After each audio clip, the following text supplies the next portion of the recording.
where the Eagles take on the Panthers in a game that got to win to get in. If you get a win here in the Eagles, you got a chance of getting in. It's going to come down to playoff points, so it's pretty simple tonight. You got to go 1-0, and if that happens, good things may be in the future for you. We're going to come to you with this Week 9 matchup with Jared Germain and Alex Schlemmer. Thank you all for listening to the Aces Wild pregame show. Jared, how you doing tonight? I'm good. Doing pretty good, Alex. How are you? Doing wonderful. This game tonight, you said you came and you played here a couple of years ago, and you said you guys, it's the hardest hit you've ever taken. We talked a little bit about that last week in the game, and you said, fond memories as you were making the drive back up here with me tonight. Yeah, I mean, you got to be ready when you come up here and play Jerseyville. These guys fly around, and they like to get their hats to the football. So Columbia coming into tonight, they need to be ready for some big hits in a big Week 9 matchup. Eagles come into the game 4-4. Jerseyville's coming in 2-6. They have their senior night. They had about 20 people, I think, out there for the band, about 10 cheerleaders and I think 10 seniors. So they're going through all of their festivities. As you look across the way there, the Eagles are heading on to the locker room to get those final preparations in a game that last week when we played Central, we did everything we wanted to do. We had those 3rd and long opportunities for the defensive side of the ball, and we just gave up those first downs, and then we got the ball into the red zone, got it into the 10-yard line. We just couldn't get it in. That was the first shutout since 2005 against Breeze. Eagles losing last week 20-0, and they came several different occasions, like I said. 1st and goals, 1 interception, a couple of them just 3 and outs. Jared, you look at that game, though, we had that missed field goal early in the game, and when they have those close games like that, you need to catch a break. And they had that tipped field goal. Had it not been tipped, that's a roughing the kicker, and then we get a first down.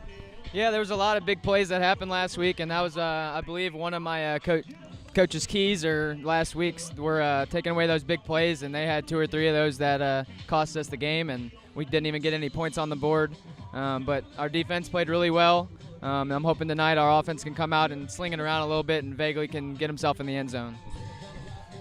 Vaguely and McConaughey, they put up some points last weekend, or some yardage, I guess I should say.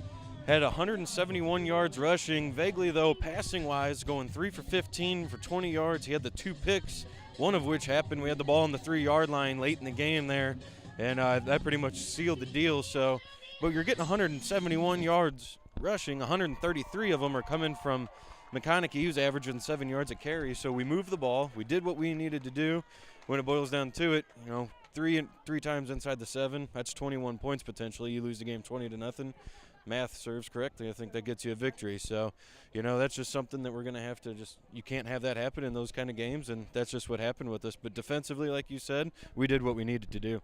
Yeah, and I think coming out on the offensive side of the ball tonight, we might see Coach Horner use some stuff that he hasn't used all year.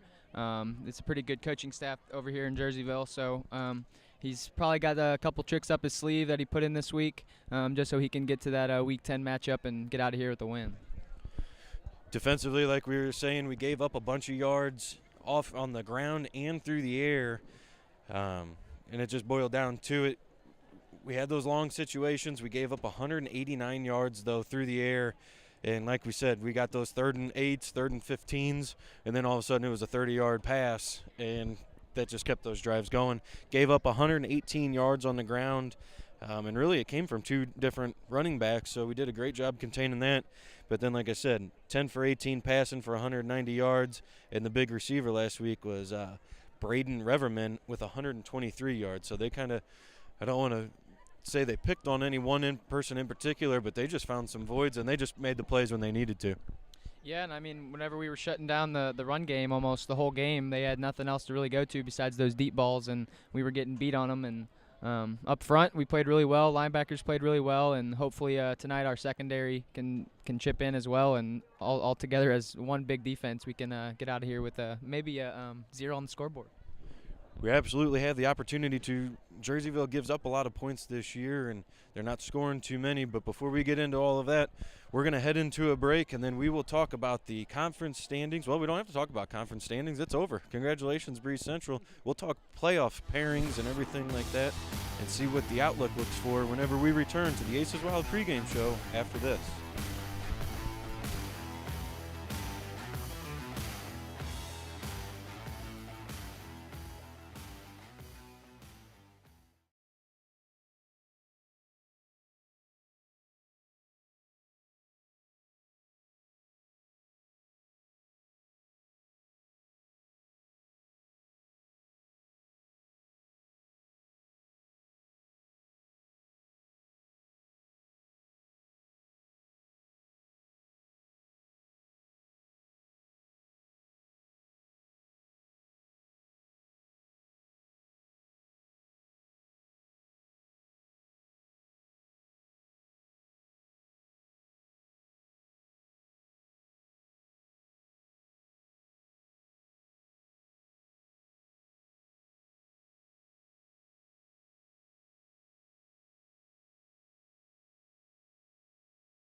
Welcome back in, ladies and gentlemen, to the Aces Wild pregame show live from Jerseyville High School, where the Eagles and the Panthers are going to take off in a Week 9 matchup on a chilly night. The first time me and Jared have had to been outside this year. So Jared's already got the hood up. He's rocking back and forth.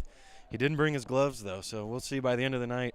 I'm sure he's going to make a comment about not having those gloves. But, you know, whenever it comes to this part of the season, you got to love the weather. Yeah, and I'm not. I guess I'll say we're only rolling on one microphone tonight because this guy forgot to bring 2 microphones up here. So you don't have to call me out on that. So we talked about Columbia needing to get a win to get in. So Columbia's coming in 4-4. Got to have 5 wins to get you into the playoffs, possibly.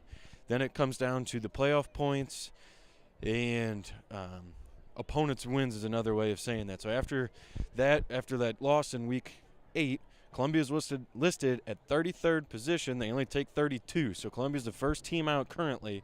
If we look at the games that are coming up tonight, we're looking at a couple of opponents that we could get some playoff points from. You look at Mascouta's got a shot at getting a win. Freeburg and Waterloo, you know you're going to get a win. Marquette, we're not too sure what's going to happen with them. And Quincy Notre Dame. Salem, you'd like to think can get you a win. East Alton could sneak out of Redbud. Sparta could get a win with Roxana could get a win with Sparta. Breeze Central, you'd like to hope gets one from Heron.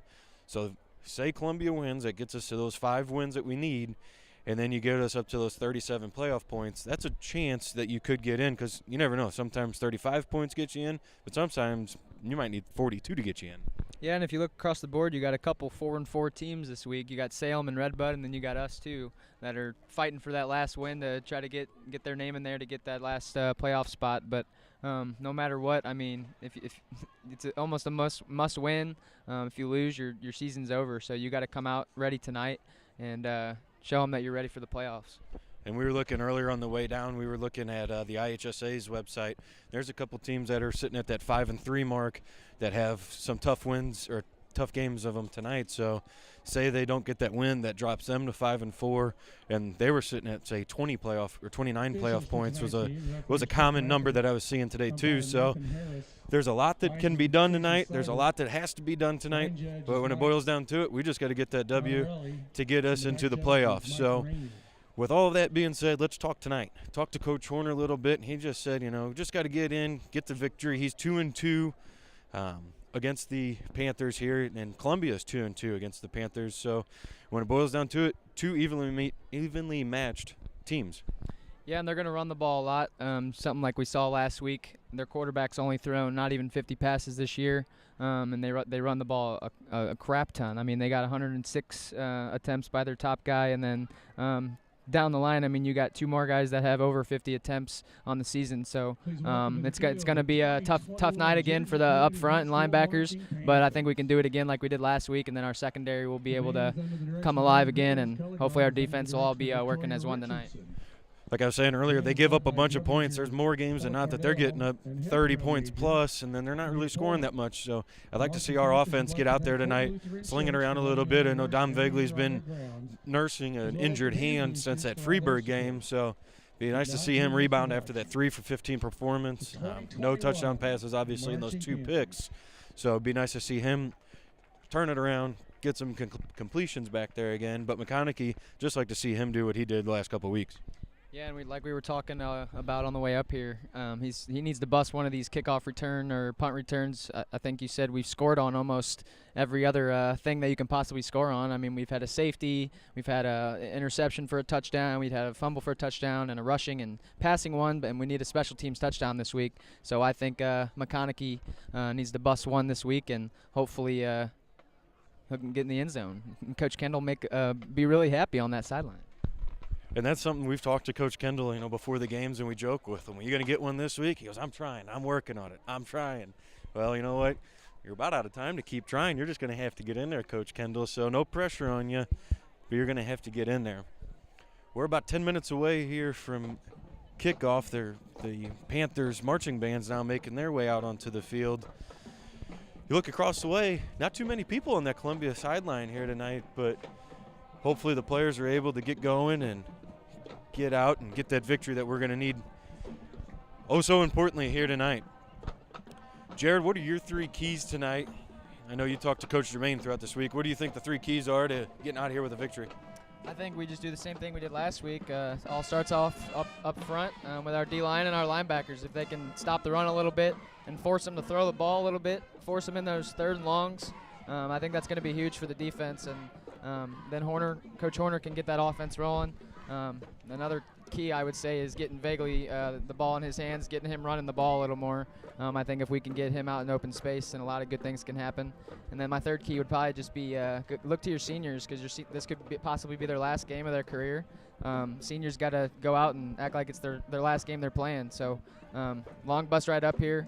I'm hoping for a good one tonight. And, that's something we've said a lot this year is, we need that guy to be the it factor, to be that guy. And we haven't had anybody step up, so I'd like to see somebody step up. When we need that play, last week you look, hey, we need the play, we need the stop, we need something to happen to change the momentum. We couldn't get that. So I'd like to see somebody tonight step up and do it early. Get this 2-6 Panthers team, get them on their heels, and then we can just take over and have control of the game from start to finish. Yeah, and if you get up early, like we said earlier, they don't pass the ball very much, and it's hard for a run-based team to come back from 2-3 scores deficit. So if Coach Horner can get some points up on the board early, and maybe we can get this clock rolling and we can get out of here, maybe get a running clock, and look for our playoff picture next week. So the playoff picture, that's going to be a whole nother mess of everything that we're going to have to look at. 256 teams will make the playoffs. You don't want to be that 257. So the pairing show will be tomorrow night. Teams are going to be revealed. You can watch it online at IHSA.org. You have to have the NFHS website, I believe, as well, or subscription to be able to watch all that. So we're not going to jump ahead of ourselves and get into that too much. We're gonna let this game play out, because after all, this is why you play the game. Something goofy can happen. You never know what's going to happen here this late into the season. So prediction time. What are you going to go with? We were talking on the way up here. Man, well, I'm thinking the Eagles are going to score some points, unlike last week. I think we're going to come out, and I think Coach Horner's going to show Jerseyville a lot of things that they haven't seen even on film this year. I think he's going to use a lot of different formations, and I think he's going to run the ball a lot with Vaguely and McConaughey, and I think as long as we can do that, I think we'll win about 20. I'll give it 28-6. 28-6. I'm going to put up a little bit more points. I'll give you those 6 points, and I'll give you that 1 touchdown, because I can't predict a shutout here. I just can't get myself to do it. I think we do get that running clock, though. I'm hoping we get that running clock. Very rarely do you see Coach Horner get shut out. Well, very rarely do you see him get shut out, period. Yeah. But very rarely do you see him get shut down, let's say. And then that next week he's going to let you know that, hey, I have a pretty tough offense here that I'm in control of. And, Columbia's been known. Everybody likes those points and likes seeing those points. Defensively, we don't give up a bunch, but offensively, he's going to put those up week in and week out. Yeah, and he's got the playbook to do it. Me and you both know he's got a lot up his sleeve, and he's got a lot of knowledge of the game, and he can go any way. He puts his players in the best position to win, and that's all you can ask for as your head coach. Well, let us know where you're listening from tonight. Like I said, we're up here in Jerseyville, and doesn't look like too many people made the travel up here. So let us know where you're listening from. We've gone international now. We've decided that last week. So shoot us a text, shoot us a message, comment on the stream, and let us know what you think of the stream. We have Wi-Fi up here too. That was another nice little surprise. Not really sure what we're going to get whenever we travel to these places. Jared, any final thoughts going into this game? If you're in that locker room right now, you're 4-4. You got to get the win to get in. Now, whenever you played up here, were you guys win to get in, or were you coming in at 5-3? We were 5-3, so still we were trying to get that win to go 6-3 and maybe have a playoff home game first round, but we came up here and we kind of got our butts beat. I'm not going to lie to you. Well, Columbia's coming off that last win, or the last time we played was back in 2019, where the Eagles won 41-7. So hopefully we're able to do the same thing tonight. My senior year, we went into week 9 as well. We were that 5-3. We had to go to Nashville though, so we were that same way. You're in that locker room. The thought growing through your mind is, all right, we got to win, get yourself a good spot and good seed. And we were able to get away with the victory. You go 6-3, and you never know, when you're 5-4, you might play that number one team who is 9-0 and just dominant, but you might get the way that the the pairings we're looking right now, you might run into an 8-1 or even a 7-2 team. It's probably going to be an 8-1, but it just depends, and you never know who you're going to get. And that team, I mean, could be like a Bree Central team, like we talked about on the way up here. And I mean, last week you saw, like, we played so close with them, and we had the ball inside the 5-yard line for, I would say, 10 to 12 straight plays, not straight plays, but plays. And I think any team like that, if your defense can keep you in the game, I trust Coach Horner to put some points on the board and maybe escape with a win. But no matter what, we're worried about tonight and getting this win in Jerseyville. And, you know, I look at last week as a game of missed opportunities.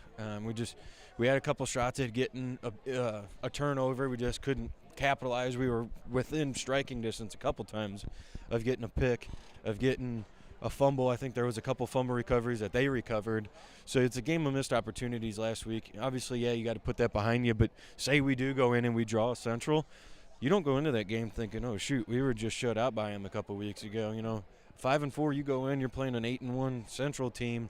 Anything can happen. Who's been your rival for how many years? And Coach Horner has played against Bree Central so many times. So, yeah, I mean, if that happens, that'll be a crazy atmosphere. That could be a fun one. Well, you hear the drum line coming in. They're going to be leading the Panthers out onto the field. We got a pretty good setup here in Jerseyville. We got the concession stand down to our right. They got entrances behind us. The team's going to be coming in behind us to the right of your screen there. Nope, they psyched us out. They're going to be coming through, looks like the middle here. Right under us. Yeah. This is always neat. I know my cousin, he coaches up in Sterling, and their fans are right on top, and they come out in the middle of the that's pretty cool. concourse, and it's a pretty sweet atmosphere when they come out at the middle of the field. One thing I really like is Jerseyville's colors, though. That baby blue is probably my favorite color, and man, those jerseys are clean. Well, we've got it all set up. We're 5 minutes away from kickoff. We're going to send it into our final break, and we will be back with the national anthem and kickoff on the Week 9 matchup here in Jerseyville.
As a tradition, that was just the seniors from the band playing the national anthem.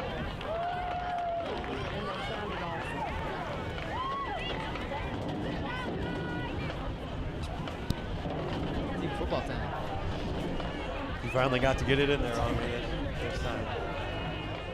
Neat little tradition they said right there. The band on senior night, only the seniors get to play. They had them all lined up out there, but only seniors getting to play. So going to be a fun night here in Jerseyville where the 4-4 Eagles take on the 2-6 Panthers, and it doesn't matter what happened in week 1, 2, 3, 4, 5, 6, 7, 8. It's all about week 9. Got to get away with the victory here and see where that's going to put us into the playoffs. Hopefully the Eagles are able to light up that Manny McGuire scoreboard. Didn't get to say it all last week, so hopefully the Eagles are able to put a little bit up on that scoreboard. It looks like the Eagles will be kicking off. Once again, we missed the kickoff. We're pretty good at that. We're going to need a spotter just for that. Jerseyville got all their fans out tonight.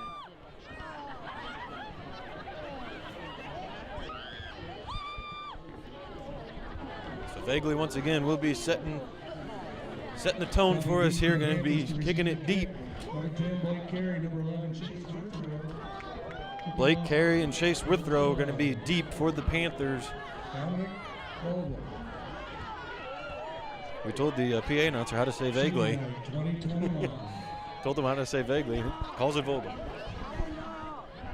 So that'll do it for the Aces Wild pregame show. We got football now from Jerseyville. It's going to be a fumbled kickoff. The Eagles are going to have good returns down there and ran right past the guy with the football. And it's going to be a tackle by none other than the kicker, Dominic Vaguely, making the tackle. And it was a great job by Seigan getting down the field. However, he ran right on past the guy who had the football. And you look coming out, number 22, Aiden Talley's got 106 attempts on the year with 644 yards, going all along with 7 touchdowns. So coming out early, they're probably going to run the ball a little bit. See if our defense can adapt to this run game. Panthers have a little bit of size there on the offensive line, so we'll see how the Eagles are going to have 5 men up at the line of scrimmage, 2 linebackers. Sam Denny comes up to see the motion man, and it's going to go right up the middle, nothing fancy. And it's going to be good for about a 6-yard gain, and I think that's what we're going to see all night tonight. Yeah, you're going to see a lot of motion. You're going to see those sniffer backs like we use all the time. And you might see those running backs in the backfield putting their hand in the ground, so that linebacker can't really see where they're at. Didn't get to say Sam Denny's name much last week. I think he only had about 4 or 5 tackles. Nothing special, but he's in there making that first tackle tonight. This time we're going to have doubles on the left side. Going to be a dive right up the middle with number 9. It's going to be good for 3 yards, and that's a quick dive there with that fullback. It looks like for a first down. It is a first down for the Panthers. Number 9 only has 15 carries on the year for 43 yards. So the sticks. That must be his play right there. Just get those 15 carries for 43 yards. He's just getting and running 2-3 yards, getting the first down. Quarterback under center again. They're going to be a motion man. And it looks like that motion man is going to be a blitz right on the outside, and that's what it's going to happen. Great job by Dominic Vagley forcing it back to the inside. And the rest of the Eagles have to come up and make the tackle, and that's what they do. By week 9, you would hope they know to force it back inside because Coach Germain's been saying it to him all week, or all year. But great job there by Vagley to just force it back inside there, and he knows his linebackers are flowing to the ball, as we've said every week. Bring up a second 8. Our 2 linebackers this week are going to be Brandon Jackson, the sophomore, and Jay Mishler, the senior. Talked a lot about him this year, having a good year. And those 2 guys got an important night ahead of them. Going to go right up the middle once again with number 9. He's going to find a seam. He's going to get a first down and still keep moving. He's going to finally be brought down by Dominic Vagley. Good for about a 25-yard run and a first down for the Panthers. 24-yard line for the Panthers. Nathan Beddoe. Remember when we just said that he's just going to have those 2 3-yard carries and bust one for 20?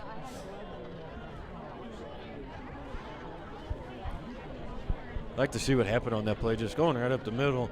This is a big week for those defensive linemen. They really got to follow their keys and their assignments. Same formation once again for the Panthers. 18's the motion man. It's going to be a pass play this time. They're going to look to the end zone, and it's going to be nearly intercepted by Denny. Goes right through his hands, and there is a penalty flag on the play.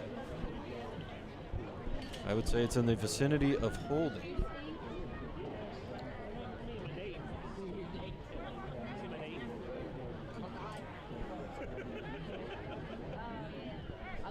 White hat confirms it. Holding call against Holding on the Panthers. Ball goes back to the Going to be a 10-yard penalty, so to bring up a first down and 20. First down, 21. 21. That's something you got to be ready for if you're a safety or a corner tonight. Like the same as last week. It's going to be run, and then they can hit you with that pass over your head. So good And it's job going to be a play-action pass, too. Yeah. So good job by Denny on that last play. Counter. You heard Coach Germain calling it out. It is unreal how he, before they even set the ball after that holding penalty, he said, watch for the counter, and they call the counter, and it's going to be a 1-yard gain. Great job there by the defense. For the Panthers. Yeah, we could hear him from over here, couldn't we? Unreal how he called that out. And unreal how you can hear his voice from way over here. Actually, yeah, that's not unreal. Going to be doubles to the left side. Still going to be under center. 2 wing backs, number 18 in motion again. It's going to be a toss. Great job sniffing that out. Dominic Vagley. Good tackle, good play all the way around. And it's going to be a loss on the play. He might have like 5 or 6 tackles already. He might. He's in the name. He's in there a lot.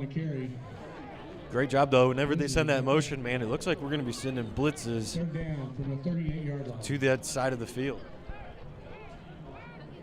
It's worth noting that Rick Johns is the coach for the Panthers. Saw him a lot at Westland, I believe, right? I think so, yeah.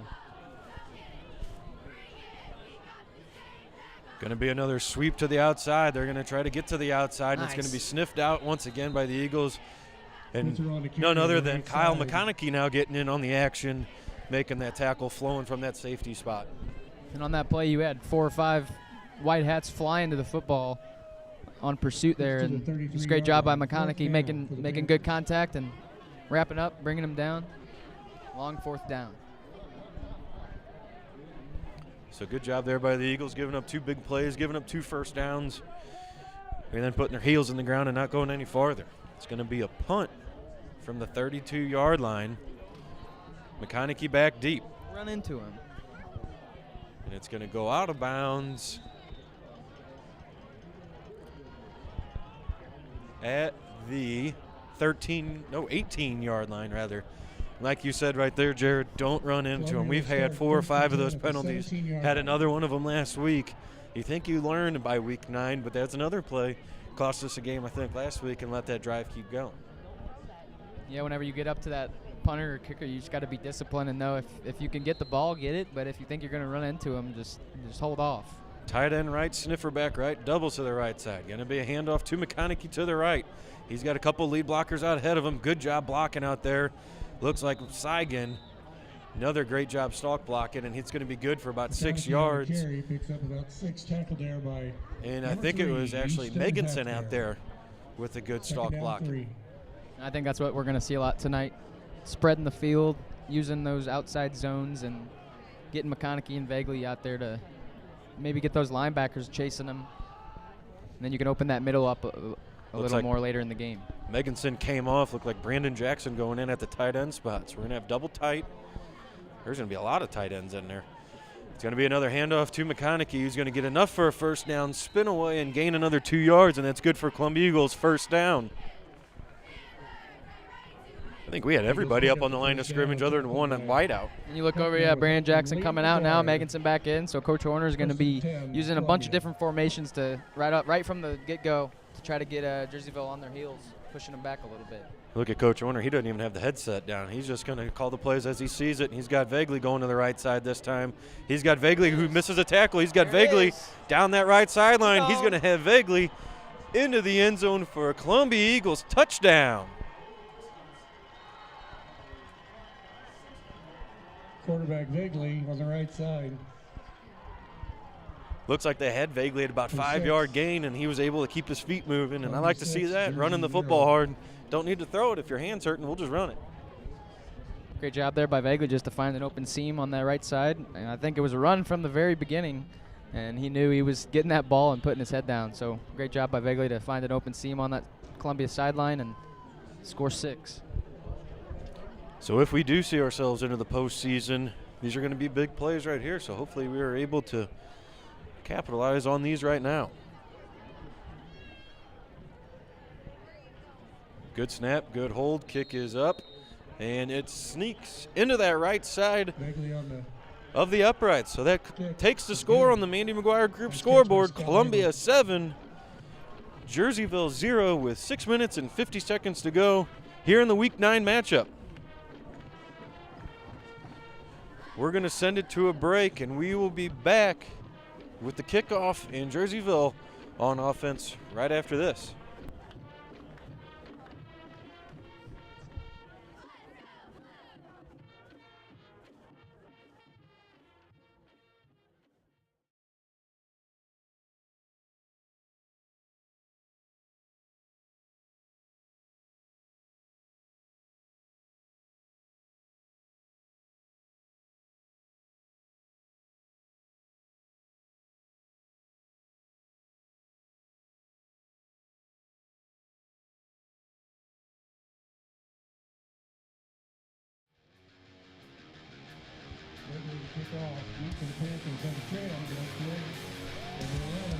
Welcome back, ladies and gentlemen, into this Week 9 matchup where the Eagles lead the Panthers 7-0. And like Jared was just saying, that's a confidence booster there for Dom Vagley and that Eagle offense.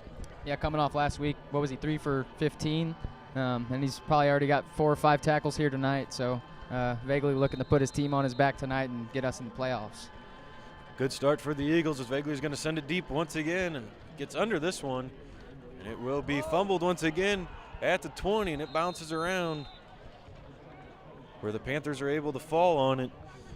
And on a play like that right there, you look at that play there, the Eagles usually give up those big plays, so it's nice to see the Eagles getting away with a big play there on the offensive side of the football. Going back to that Vagley, him being even a junior quarterback, he's got all these seniors that he's got to go play quarterback for, so he's got a lot of trust that in Dom Vagley, so it's huge that he's come out. Go up the middle once again. It looked like it was a counter on the play, and it's going to be a gain of 2. About 3 yards. You listen to some of the guys on the sideline. The sideline's fired up tonight too. For that might be the first time we've been able to say that all year. And you can hear some of the players over there yelling counter too. So all week you got the scout team offense that all those guys play on the sideline over there against the starting defense. So they know everything that Jerseyville runs. So it's whenever they see something that they see that's coming, they're going to call it out to their teammates. So Jerseyville breaks the huddle, and I guess they changed their mind on what they were going to call. Looks like the quarterback came out shaken up on the play. I'm sorry, that was the running back in number 9 that came off. So it's going to be up the middle once again. Nope, they're going to pull it. It's going to be a toss to the outside. It's going to be one missed tackle. It's going to be a second missed tackle. Now, Megan. And there's that big play we were talking about. Touchdown, Jerseyville. 74-yard touchdown run. Score now Columbia 7, Jersey 6. Looked like on that everybody kind of got sucked in on that inside run, and they just flipped it out, and he had one guy to beat out there with a stalk blocker and broke a tackle, and away he was.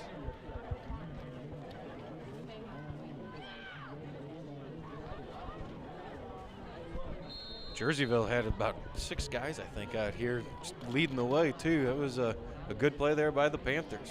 It's a high snap. It's got brought down, and the PAT just barely sneaks into the left side. So that's going to take our score. Jerseyville 7, Columbia 7. And just like we were saying, it's good to take one of those big plays and put it on our offense. We give it up on defense right away. And like I said, it looked like a couple linebackers there just got kind of stuck in the middle there. And Don Vagley was out here on the left side and missed the tackle. Had one more stalk blockers, and like you said, they had 4 or 5 guys that down there still blocking for their guy to get in the end zone. You had Meganson and I think it was McConaughey trying to catch up, and they were getting blocked by their other wide receivers. So great play there by Jerseyville. You got to bounce back on offense. And that's a tough play there, too. You know, that quarterback, he can have that ball stuck in the running back's stomach all the way to the last second. And, you know, it might be the right read on you until the last second when it's not the right read. So, good pull there by that quarterback if that is an RPO. Griffin to kick off. I guess it's not an RPO. Yeah, it can be an RPO. It could be, a maybe. run pitch option instead of a run pass option. Thought of that myself. Deep for Columbia. This 52-degree night out here, it's feeling every bit of it. They do send it deep, and it's going to go to McConaughey. Let's get that special teams touchdown that we've been asking for all year. He's going to make 2 men miss. He's going to get it to the outside, and he's going to go out of bounds at the 39, and I think he just decided, hey, I'm going to dump out right here and avoid a big hit. Yeah, like the one I took here a couple years ago. These little guys got to be shifty and know when to get in and out. You got to get as much as you can and go down. That's what Coach Germain always told me. Get as much as you can, just fall down or go out of bounds. I like this, though. The Eagles, rather than coming out not knowing what's going on this first play, Eagles' offensive line just comes out. They know what they're running. So we're going to have one tight end here for the Eagles. Going to be a pistol back in McConaughey. Going to be a fake handoff. It's going to be a pass. He's looking for Hicks. Not going to be open. So now Vagley's going to have to make something happen. He gets back to the line of scrimmage, maybe a yard. Good coverage there by the Panthers. Vogel on the carry. He's good on that on those rollouts where he can kind of hesitate a little bit and make that defender kind of second guess themselves. And he's so good at just having great vision downfield, and he's gotten better over the season that's gone on, because early in the season, if he saw anything downfield open, he would just sling that thing and try to throw it, and sometimes that would be an interception. But he's kind of humbled himself a little bit throughout the season, and he's being more safe with his eyes and his vision. Panthers are challenging the Eagles to run the football, and we do. And it's a great run by McConaughey, who keeps his feet moving, and he's going to get 8.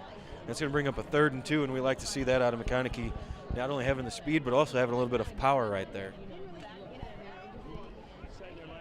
3rd and about 2. Most likely look for another RPO action here. Maybe Missler coming out of this backfield doing a little arrow route, and Vagley's going to hit him for a first down. Oh, we got him to jump off. Never mind. Well, first down. There was 5 Panthers on the line of scrimmage there. I think 4 of them jumped, so that's going to be a good for another Columbia Eagles first down. Penalty on the Panthers. Creates a first down. So now what's your prediction as you got Jackson coming off the field and Meganson coming back on? Now you just run the ball. I think go back to what you were doing on first down on that first drive. You were just running the ball with McConaughey and Vagley. See where that can get you. 4:40 remaining in the first quarter. It is going to be another run play with McConaughey. He's going to go up the middle this time, and he's going to be good for close to another first down, as it takes about 4 or 5 Panthers to get him down. And it's good for a 9-yard gain. These past 2 or 3 weeks, it looks like he's been getting more upfield and not trying to bounce it out as much, which is a great thing to see. Early in the year, McConaughey, every time he would get any space outside, you know he was going to bounce it out and try to take it to the house. But sometimes that could end up in negative yardage. But great job, McConaughey, of putting his foot in the ground and getting upfield. Going to be another run play to the left side, and it's going to be good for Columbia Eagles first down. When you watch that play right there, Mishler actually came out wide. Moved a little early. I thought he moved a little early. I wasn't going to mention it, but he actually came out wide, so that's a little bit of action that those linebackers are seeing, and McConaughey just goes right up the middle, so that might also set something up for the future. So it's going to be another first down and 10 for the Eagles from the 35-yard line. 3:30 in the first quarter of the 7-7 game. Trips to the right side. He's going to throw it out to Saigon, and he's got the completion, and it's going to be good for 7. And if you heard on that play, as soon as he caught the ball, you could hear Coach Horner yelling right now. And as we've talked about vaguely too, as a quarterback, you got 1 second to get that ball out, and he did a great job on that one. Especially on those arrow routes. I mean, it's only a 1 to 2 second little route for your wide receiver to get out of. He's got to snap his head all the way around. And Vaguely's got to get that ball and sling it over to that sideline. And that's what we did right there to Saigon. Jackson goes off. Meganson comes on. I'd like to see him take a shot here if we can. 2nd and 3. A little hurricane over here. Gonna fake the handoff, and it's gonna be a hurricane, or a Miami rather. Ooh. 2 Jerseyville players run into each other, and it's gonna be good for 10 yards. And another Columbia Eagles first down, and now into the Panther red zone. Pretty big contact there out of the Panthers. Yeah, that was a D lineman running into one of these outside linebackers, and oh my gosh, that was a big hit. Meganson just barely slipped himself away from that one and said, yep, I'll take this first down. 1st and 10 from the 19 for the Eagles. Coach Horner changing the play at the line of scrimmage here. McConaughey or pistol back. Jerseyville still putting everybody up the middle. McConaughey keeps his feet moving, goes right back up the middle again, and it's going to be good for another 6. And another good run, like you said, Jared. Not busting to the outside, going up, seeing the football field. It's going to be a timeout on the field. Timeout on the field, Jerseyville.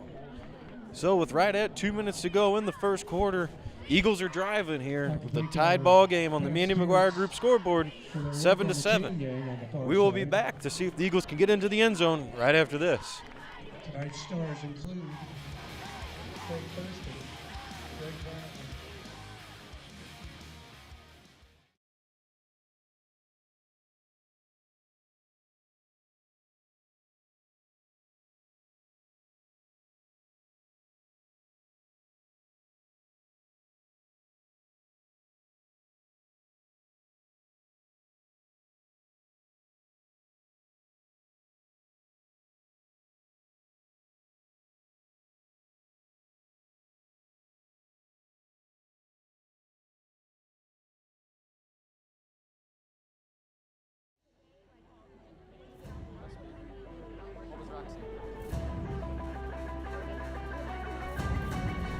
Welcome back, ladies and gentlemen, to the 7-7 ball game in the Week 9 matchup, where the Eagles need to win to get in to the playoffs. Going to be 2nd and 4 from the 13. It's going to be another play-action pass. Vaguely's looking deep into the end zone.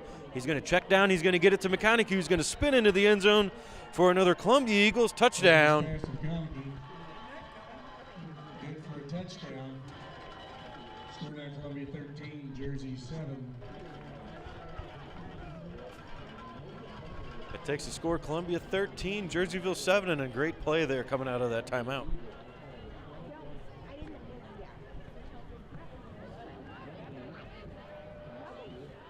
That's a big play there. Whenever you're coming out of that timeout, if you lose yards on those kind of plays, that's one way to send Coach Horner into a frenzy. Someone jumps off sides oh man. Vaguely and Saigon on for the PAT. Good snap, good hold, and it's blocked. How many PATs have we had blocked this year? Yeah, I'd say about 6 or 7. So that's going to keep the score. Columbia 13, Jerseyville 7 with 1:51 here in the first quarter. And if you're Coach Kendall, you got to look at that every week and go, all right, where's my weak spot going to be? And got to get that figured out here and before it's too late. Yeah, especially come playoff time. I mean, every single point matters in those playoff games because, I mean, some teams hold the ball. Time of possession can be a big thing. How long teams can hold the ball, and especially if you're playing a team like this, who's a run first offense, they can have the ball for almost a whole quarter, like we saw in what game was that in this year? Whenever they had the ball in the second half for literally almost. Roxana. Roxana, yeah. They had the ball for literally almost the whole second half, and we probably ran 4 or 5 plays. So that's also very important. Salem did that to us too, and a couple weeks ago, I think. We had the ball the first 4 minutes in the first quarter, and then they kept it for the next 8 and scored on the first play in the second quarter. So, like you said, there's some teams, and especially now, whenever you run into these running teams, it's very easy going to happen. So Vegley's going to send it deep. Last time he got underneath of it and didn't have the greatest kick, but luckily both kicks have been fumbled. This time he gets off a booming kick. And it's going to be picked up at the 1. They try to make a way out of the end zone, and they're going to, and it's going to be a great job by Jay Missler making an open field tackle. Good job breaking down and making that tackle. Is his knee down when he picked that up? It was close. He was on about the 2-yard line. The official said it wasn't, so I guess it wasn't. So the Panthers are going to take over once again from their 18-yard line. Got to search a little bit on this natural surface field for those yard marks.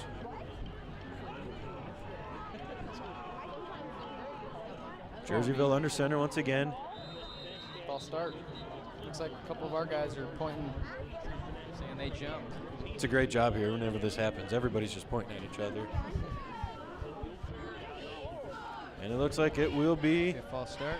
False start on the Panthers. Procedure call against the Panthers. Moves the ball back 5 yards. So it's a loss of 5. First and 15 from the 13-yard line.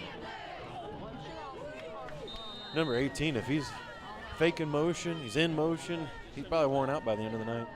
Usually on that type of offense, you on the defensive side, you're assigned to that guy.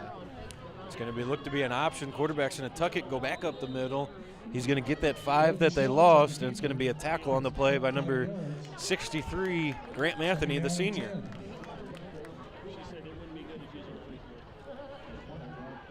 I like seeing Grant out there. He's the leader as the center on the offensive side of the football, and he gets his face mask in there a lot of times too on that defensive side of the football, and he's not afraid to let his emotion get out there and make some big plays. And up front, you got, it looks like Canningstein, Antonis, Matheny. Yeah, you got some big boys up there. So up front, these last 2-3 weeks, up front on the defensive side of the ball, we've been playing really well. Motion man goes to the running back position, and he's going to get 2, maybe 3, and it's like you said, Vagley and Hickson on the tackle. Good job by those guys not falling for anything and just making the tackle. 3rd down and 7 for the Panthers. 3rd and 7, likely to be the last play of as the the Panthers are now under 40 seconds. We're at 30 seconds on the play clock. Don't let up a big play here to end the quarter. It's going to be a pass play. It's going to be a quick hitch route to number 10. It's going to be caught, spins away, and it's going to be close to a first down, and I believe they're going to get it. A little bit too big of a cushion there by Wetzel, and it's going to be good for a Panthers first down. And that was just, I think, man-to-man on this side, and he was probably standing already at the sticks where he needed to go. I don't know if Coach Germain or one of the coaches over there told him to scoot back a little bit, but usually on those you want to be up a little tighter and force everything right in front of you and don't let him pass you. 1st and 10, it's going to be a quick now route to the outside. Force They're going to have to try to make a play. Good, Meganson. And it's a great job by Meganson making that tackle, and that's going to take us to the end of the first quarter. Ethan Clunk on the catch. Picks up good yardage. Eagles are doing what they need to do to get this victory here tonight to send us into the playoffs potentially as they lead the Mandy McGuire Group scoreboard 13-7 here in Jerseyville.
With 1 quarter in the books, the Eagles lead this one 13-7.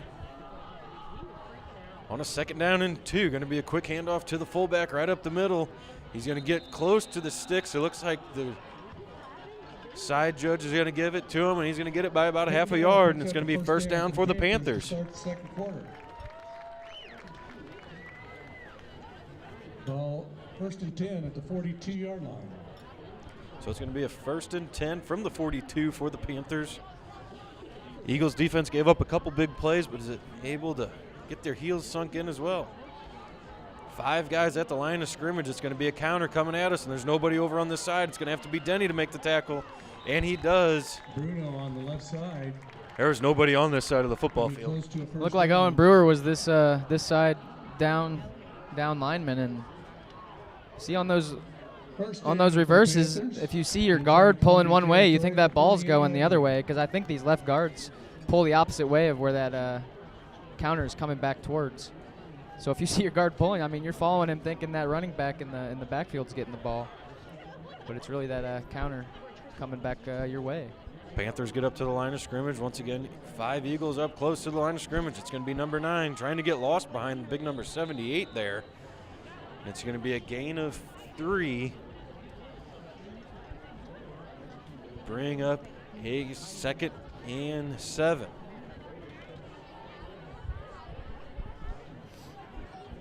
Pick up a 3, 2nd down, 7. Eagles having 7 guys in the line of scrimmage, and even your linebackers, they're playing up pretty close to the box too, so you can almost say that we've got 9 guys in the box. Going to be an RPO, and look like the quarterback was trying to pull it. Got Kingstein. Kenningstein and Kish in there. Those are 2 big guys that you're trying to run through. And all they did there was they probably just had a slant call in and caved right in. They said, hey, there's a guy with the football. It works out. So it's a gain of a half a yard. Brings up a 3rd down, and we'll call it 7 again. And this is what you want right here as a defense. You want to force them to pass the ball here and don't get any Slip on the quarterback, and Jared got what he wanted. I think he would have had that first down if he didn't slip up there. There was another option coming right at us, and he was just going to keep it himself and get in for that first down, but instead it's going to be a 4th and 2. This might be that dive play right up the middle here. Yeah, they might go for it here. This could be a game changer here, because with 9:45 here, up a touchdown, you have the ball and you get the ball at half. This is it's a big play here for your defense. Eagles fans that are here making some noise, and it's going to be close to a first down. I think he's going to get about 4 yards there, and that's going to be good for a Panthers first down. Not a bad defensive play there for the Eagles. It was just a quick play that the Panthers were able to get enough yards. Maybe with a good hit there, too. He didn't let him break away, gain extra yards. Daly was the only one to bring him down. 1st and 10. Going to be a power backfield once again. It's going to be pulled by the quarterback, and he's going to have an option, and it's going to be nearly stripped by McConaughey. It's going to be good for 12 yards and another Panther first down, and that's that first play that we talked about that beat us early in the game. Yeah, that's what they scored on earlier. And I don't even know how that happens on that outside linebacker. Probably gets caved in, and then all you have on that outside is that corner to take care of. So maybe we'll see Coach Tremaine make some adjustments on that next play. So it's going to be another 1st down and 10, ball to 25, Eagle territory. Sending motion man to number 11. It's going to be a pass play. They're looking deep. Good pursuit there by the Eagles defense, but the quarterback's going to scramble. He's going to get to the 10, and it's another good tackle there by Meganson. And it's going to be good for another first down for the Panthers. Good open field tackle there by Drew. 1st and 10 at the 12. Pretty good drive here by Jerseyville. They are putting a good drive together. And these run plays are almost all the way around the field. They have quarterback going up the middle. They have the option play going all the way to the outside, and then they got that number 9 running right up the middle. So you never know which way they're coming. Going to be the counter play coming right at us again. It's going to be good job there by Brewer. fighting the pulling lineman. He's going to be in there making the tackle. I think they've had about 4 or 5 first downs here on this drive, and it's a good job by Brewer, though, fighting that whole play and getting out of his block and making the tackle. And that was the first time we've seen on that counter play us make a stop under, I'd say, 7-8 yards. Only gained 2-3 yards there, so great job by Brewer to stay home and know what was coming back his way. Just under 8 minutes to go here before the Century 21 halftime show. Going to send another motion man. They're going to go up the middle. Quarterback's going to keep it. He's got a pitch man with him, but instead he fumbled.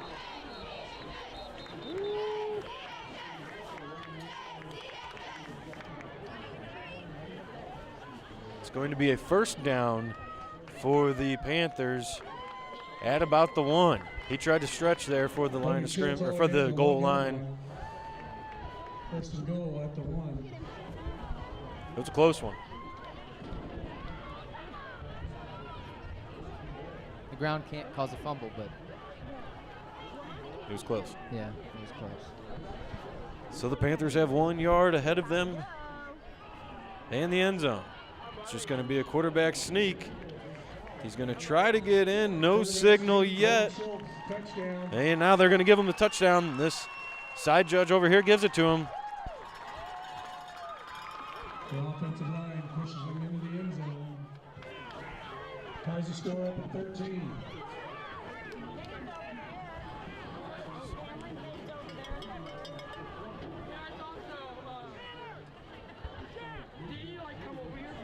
So that takes us 13-13, and this is where those PATs come in huge. Good snap, good hold. Kick is up, nearly blocked, but it gets in, and it is good. So that takes the Manny McGuire Group scoreboard. Jerseyville Panthers 14, your Columbia Eagles 13, with 7:07 remaining here in the second quarter. The school year is well underway, and after 18 months, CHS Fine Arts Productions are back. Join us Sunday, November 14th for a live encore broadcast of CHS's fall musical, Beauty and the Beast, presented exclusively by Destination Pools. Make sure to subscribe to KCHS now and click that reminder bell so you know exactly when we go live.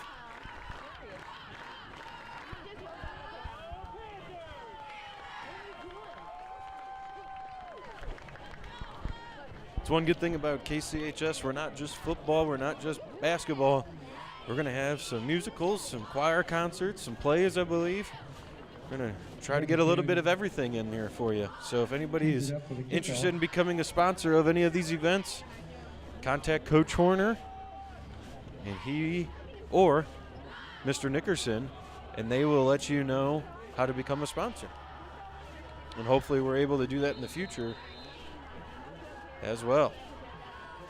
Jerseyville sends it deep. It's going to be caught by Missler. He's going to try to get up the middle to get behind some of his blockers. He's going to try to get to the outside. Good block there by Wetzel. He's going to get to the 40. He's going to get to the 50. And he's going to get into Jerseyville territory and give the Eagles offense good field starting position. Turn out near the 50-yard line. Try to get back on top of this game. And going back to that last drive, they had 4th and 2 right here on this 40-yard line. And now you look up at the scoreboard and you're down 1. So that could be that play could have been a game-changing play there. You get the ball back, go down the field, put some more points up on the board, but let up a couple first downs and a big touchdown for them to take the lead. Eagles going to have doubles to the left side. Going to be a stretch play to the left side. It's going to be kept by Vagley instead. He's going to gain 4. Looked like it was an option there by Vagley. He had the ball in McConaughey's stomach, who was running a little bit of a jet sweep to that left side. And instead, he pulls it, takes it up for 4 yards.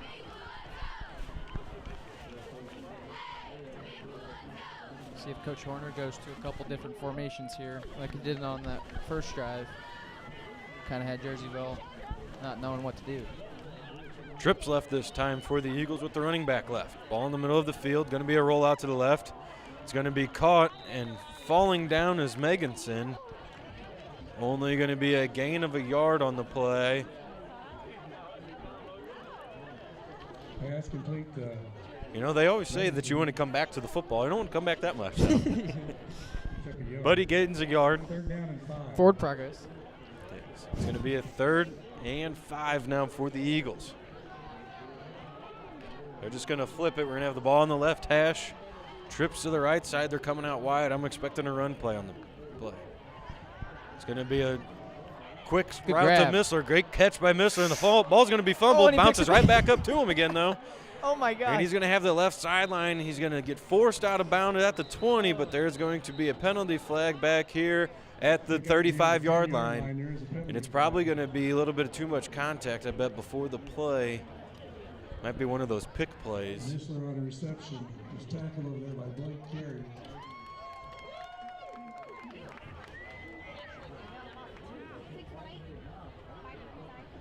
The side judge in the white hat trying to figure out what's going on.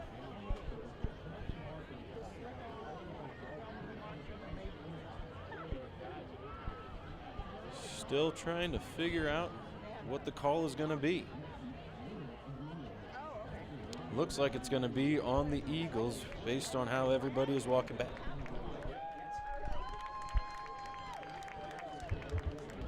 So it will be against the Eagles.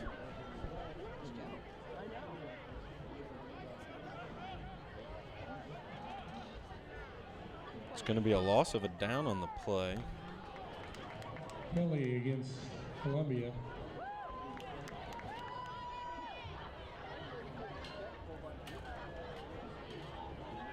He motioned for a loss of down.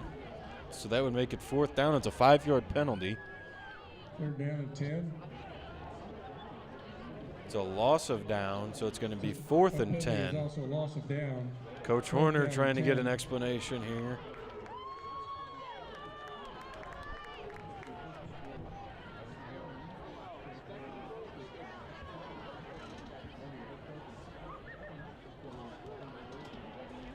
Coach Horner looks like he got the explanation he needed, and that's going to force the punt team out onto the field. That one kind of hurts. Yeah. Big play into a punt here.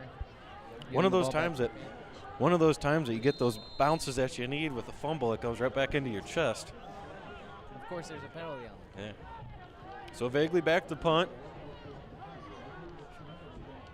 Going to be snapping from the 49-yard line. Good snap. Wonderful punt by Vaguely. Now it's going to have to check up for us, and it's going to fall out of bounds, or into the end zone, rather. That might have been his for a best punt touchback. of the year. That had a spiral on it, dip and everything. So that's going to give the Panthers the football at the 20-yard line with 5:12 remaining here before the Century 21 halftime show. They're at the 20-yard line. Where they lead this one 14-13. Eagles drastically need a stop here on this drive.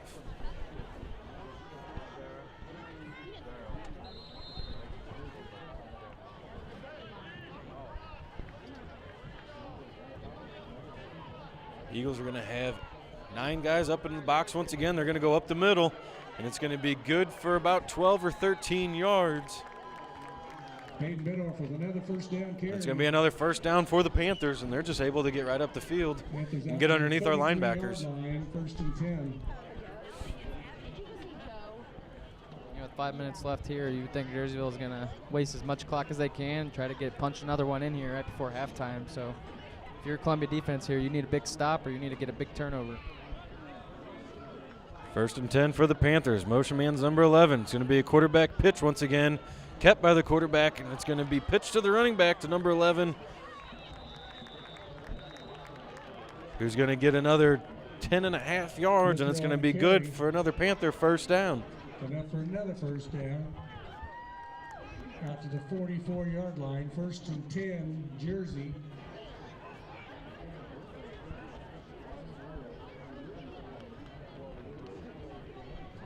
Under 4:30 now in the first half.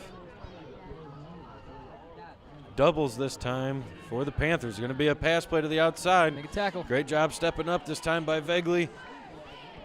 And Seigan. On the reception. Nope, Meganson rather. Picks up 6 yards. You're just going one-on-one right there. 50. That's almost like the play we run. Quarterback gets the Second ball, down, just 4. throw it out as quick as you can. You got one wide receiver blocking the linebacker, and you got one-on-one with the safety or the corner. So ball's right at the 50-yard line, 2nd and 5.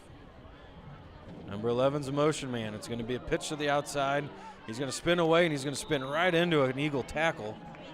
They could do a reverse off that, too. Did you see Yep, that other saw guy that coming motion. back around? Yeah.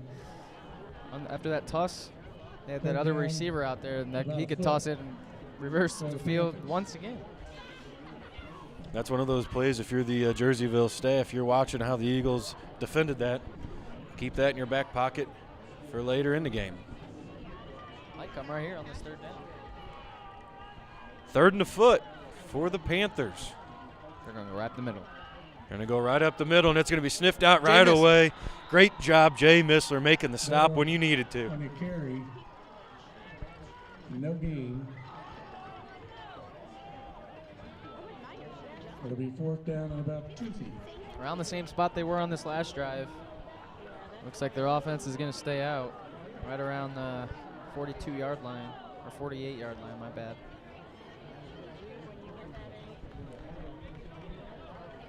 Going to be a 4th down and 1. Got to get to the 46 for a 1st down. It's going to be a quarterback Got it. sneak, and they're going to get it. Center. I think the center looks like he hurt his hand. You can see that coming whenever the quarterback, he gets down a little bit lower and that back foot comes out from underneath of him. But You know he's going to lunge forward. We need Troy Polamalu to come meet him right at the 1st down line. so it's going to be a 1st down and 10, 2:50 remaining, ball on the Eagles' 44-yard line. Eagles trailing this one 14-13. Going to send a motion man. They're going to fake up the middle. Quarterback's going to pull it again. He's going to gain 4, and that's it. He still had that option man out there with him, though. 2nd down 7. That quarterback does a pretty good job of hiding that ball. I know sometimes me and you can't really tell if he gives it up the middle to number 9 or if he flipped it out to one of his running backs or if he still got the ball in his hands. So great job there to pick up 4 yards, 2nd and 6. Going to be a pass play this time. They're going to go right to the middle of the field where there's no Eagle. Going to be caught by number 18. He spins away from one guy, and he's going to stay on his feet and get to the 10. Another play where you lull the defense to sleep, and you're going to throw it right over the top of them, and it's going to be good for about 30 yards and a 1st down Panthers. Like we said, there's only 2 minutes now left here in this 1st half, so Jerseyville going to take as much time as they can here and punch one in the end zone. Eagles going to try to keep the Panthers out. Keep this a close ball game. Going to be right up the middle again with the quarterback, and this time nothing going. Owen Brewer, so that's enough. We're going to stop you right here, and it's going to be a loss of a yard. Good job by Owen. And that's something we really haven't done tonight. We haven't, on 1st down, they've been getting 3, 4, 5 yards and getting those 2nd downs where they can get to 3rd down and 2, 3rd down and 1. So that's what we need right there on that 1st down. A loss of yardage now, it makes it a little tougher in this 2nd and long. Got a winning ticket on the 50. Especially when you're closer to the end zone because you run out of space when you're closer to that goal line. Going to be a 2nd and 11. 10 seconds on the play clock. 1 minute on the game clock. Going to fake the ball up the middle. It's going to be a pass. They're going to call it a fumble. That's a forward pass in my opinion. But they're going to call it a fumble, and it looks like it is going to be recovered by Jerseyville. 3rd down recovered by Jerseyville. But you know what? That's going to help the Eagles as the clock should still be moving. They have the clock stopped. Now it's going to be a timeout, Jerseyville. I think in everybody's eyes it was a forward pass, but the officials never motioned for the incomplete pass. So 51 seconds. I believe Jerseyville only has 1 timeout left now. It's going to be a 3rd and 13. Had this a lot last weekend. Let's hope that Coach Germain got this fixed. What are you going to call here, Jared, if you're the defensive coordinator? Well, I think I'm just going to put they're most likely going to run a little bootleg action. I think they're going to run bootleg to this sideline. So I think you just go man-to-man across the board, and you blitz your linemen, obviously, and then maybe have 1 or 2 linebackers blitzing. But just keep them in front of the sticks. I mean, you got 2 plays to let them get 13, 12 yards, and they're most likely going to run the ball. So be ready for a bootleg here, or be ready for that reverse coming back the other way. 'Cause they're definitely going for it if they do not get this play here. A big 3rd and 13 here for the Eagles defense. We got man-to-man out here closest to us. Going to send a motion, man. It's going to be a pitch to the outside. Now we just got to make a tackle. Great job forcing it back in, and that's a great job making that tackle. Going to be another loss of 2 with under 40 seconds now. Tackled at the 15-yard line. It's going to be a 4th and 15. Kind of a tough spot here in Jerseyville.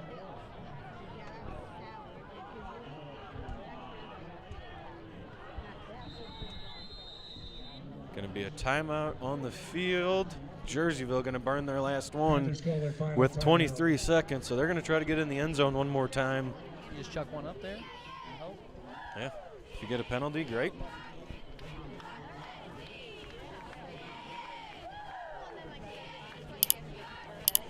Remember to subscribe to KCHS. You'll get all those reminders as to when we go live. Hopefully we're going live for one more Coach's Corner and one more football game here in Week 10. Columbia's going to have to take care of business, though. Get a victory here tonight to become eligible for the playoffs at that 5-4, and hope for a little help out of some other teams in the 4A bracket. I wonder if there's any teams like back in the day that's went 5-4 in the playoffs and like made a run in the playoffs late. We were kind of talking about Eastside with their national schedule. Yeah. They could have very easily this year gone 6-3, 5-4, and go win state. And go win state at this. I think they're 6A by 3 or 4 touchdowns. Yeah. Yeah, they always petitioned up to be that 7A school, but last couple of years they've had to stick at that 6A. 4th and 15 for the Panthers. I want to pick 6 here. Little dramatics. Number 12, Panthers quarterback going under center. Motion man in 11. It's going to be a pass. They're going to look to the end zone. They're going to have a man open, and it's going to be caught.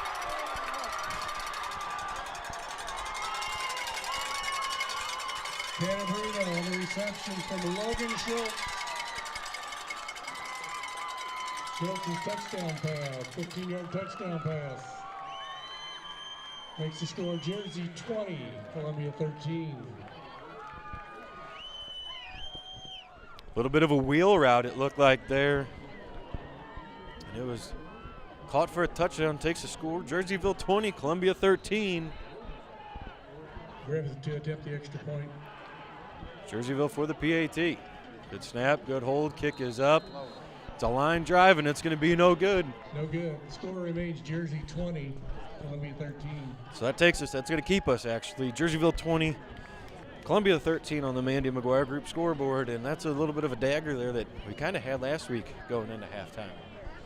Yeah, and they had the ball with a good 6-7 minutes left in this quarter, and they just took all that time off, traveled all the way down the field, and called a timeout on a good 4th and 14, 13 play there. I mean, you can't ask for a better draw of a play. I mean, had 2 guys running verticals right down the middle of the field, and then you had the inside receiver running that wheel route that the safety couldn't really get to. So, great play call.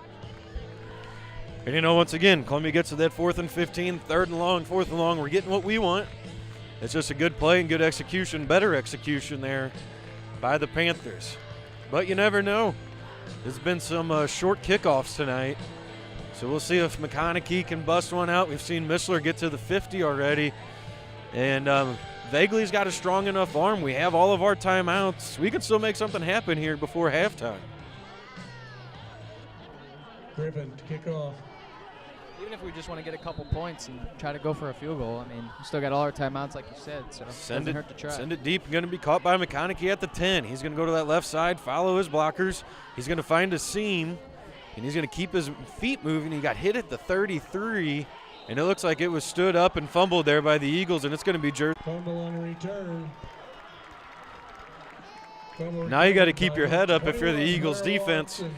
Don't give up anything crazy with 7 seconds remaining here in the first half. And if you're Jerseyville here, I'm taking a shot to the end zone, hoping for a pass interference call. Yeah. At the 37-yard line. Take a shot. You look at the back judge. He's going back to the goal line right now. I think he's kind of got that same mentality. Columbia's sending a guy back there as well. Looks like Denny.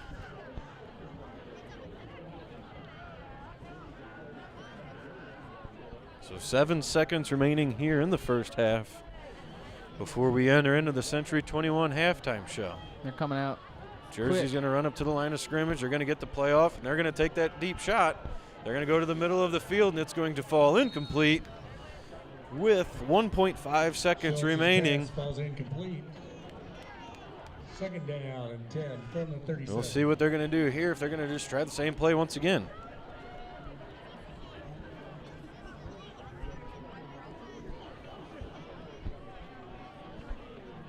Still 7-point game, which is that missed extra point is huge there. It's harder for, I mean, a 2-point conversion can be tough because you got to go 3 yards, but almost everybody knows a run's coming. But when you throw the ball, you don't have a lot of space to work with. So good to be only down 7 still. So for the first time, Jerseyville is going to go in the shotgun. It's going to just be a quick option to the left side. He's going to stiff arm Missler. He's going to spin away from Missler's tackle, and it's going to fall at the 31-yard line, where that's going to send us into the Century 21 halftime show, where the Eagles trail the Panthers 20-13 in this Week 9 matchup, where the Eagles are going to have to win the ball game to get into the playoffs. We're going to send it to a break, and we will be right back with the Century 21 halftime show after this.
Welcome back, ladies and gentlemen, to the Century 21 halftime show, coming to you live from Jerseyville, Illinois, where the Eagles trailed the Jersey Panthers 20-13. Jared and a half that the Jerseyville offense pretty much did whatever they wanted to do. We had one stop, but other than that, it's been all Jerseyville offense so far. I mean, yeah, we've had a couple big plays that we could have taken care of on the defensive side. Going back to that last touchdown there, we had 4th and about 13 and one stop. Keeps this almost a tie game, but our defense kind of on their heels a little bit. Jerseyville running a lot of different stuff at us, which kind of has our defense a little messed up.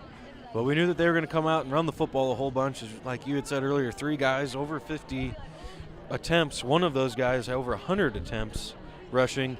And I think they had about, after doing the math, about 1,400 or 1,500 yards rushing. But like you said, the throwing the football, quarterback only had 46 attempts coming into the night, completing 41%. He was 19 for 46 with 2 touchdowns and 2 interceptions for 250 yards. And tonight, he's kind of lulled our defense to sleep. And after that, he's kind of got them into the end zone. So offensively, though, haven't done anything wrong, just haven't had the football too much. Jerseyville's had the time of possession, I'm sure, way in their favor. I mean, yeah, in that second quarter, they took away those last, I would say, 6-7 minutes. Columbia didn't even really get a chance to run a play, and then we fumble on that kickoff, and they got the ball back and ran 2 more plays. So Coach Horner's running a lot of different stuff, and we're getting a lot of good plays and good yardage out of it, but we just got to capitalize and get in the end zone. Let us know where you're listening from, where you're watching from. Like I said, I got a little bit of people over there in the grandstands, but not too many. So hopefully we got a lot of watchers out there in Columbia and wherever else you're watching from. You have a couple comments coming in saying Blue Pride and Let's Go Eagles. So you know you're out there. Give us a shout out, and we'll see if we can get you a shout out on the stream as you see that the Eagles have made their way back onto the field. Panthers on their way out here as well. The Eagles are going to be able to have the football coming out of halftime. So it's going to be a huge drive. You're going to need to get into the end zone, and if you don't get into the end zone, it's going to be an even bigger drive for your defense to get a stop. And I think on the offensive side of the ball, you just come out and do what you did in that first drive with Vagley and McConaughey, run a little RPO stuff, and get McConaughey and Vagley out in open space. We saw Vagley break one. I think it was about 65, 70 yards. In that first quarter. So if we can get him on the outside, I'll take our chances. And that's something, Coach Horner's always kind of talked about, the speed kills, strength punishes kind of deal.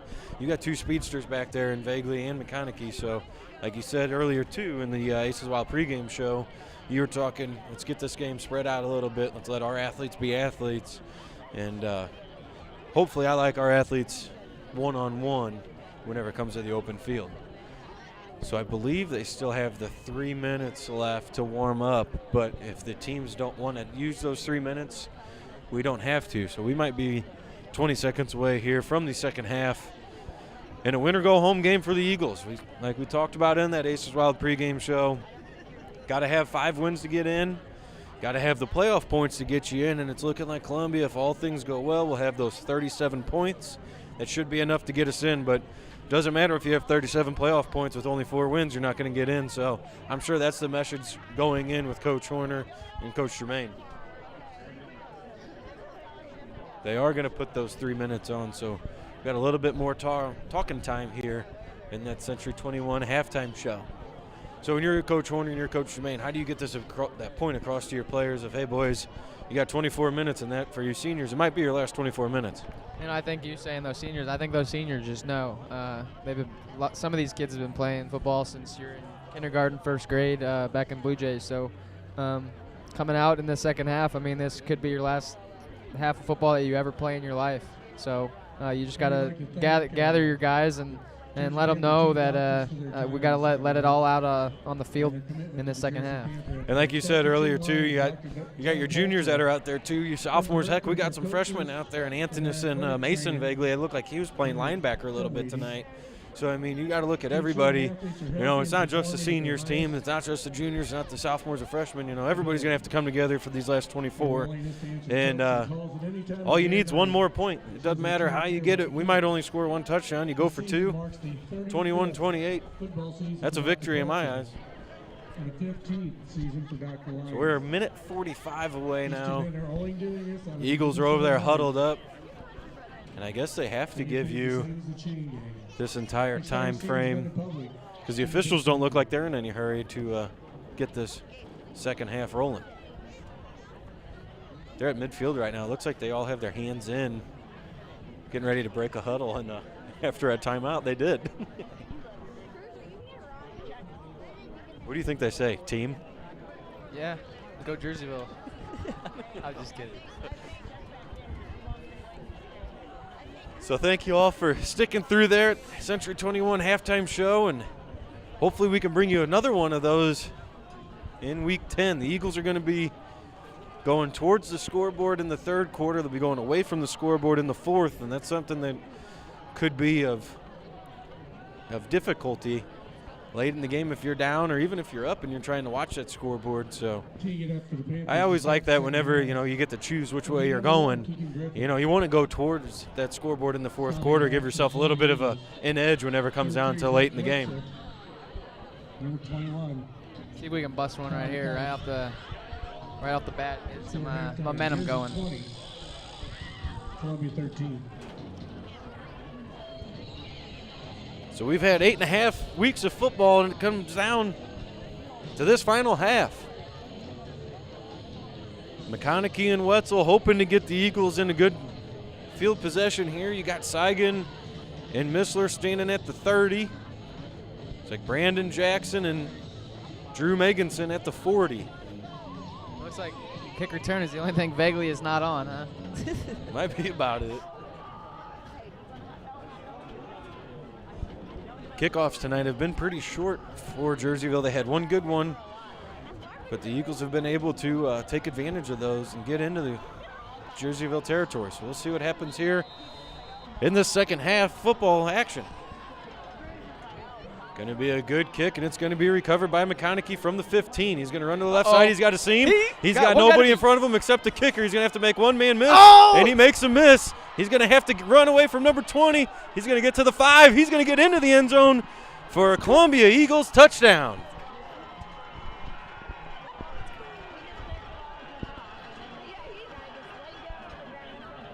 We called it on the way up here, Alex. We called it on the way up here. Let's go. Returns the kickoff. McConaughey goes 85 yards to find the end zone. For the first time this year, we said we needed that special teams touchdown, and boy, did we need it in any bigger way than right there. Now we need this PAT to go in.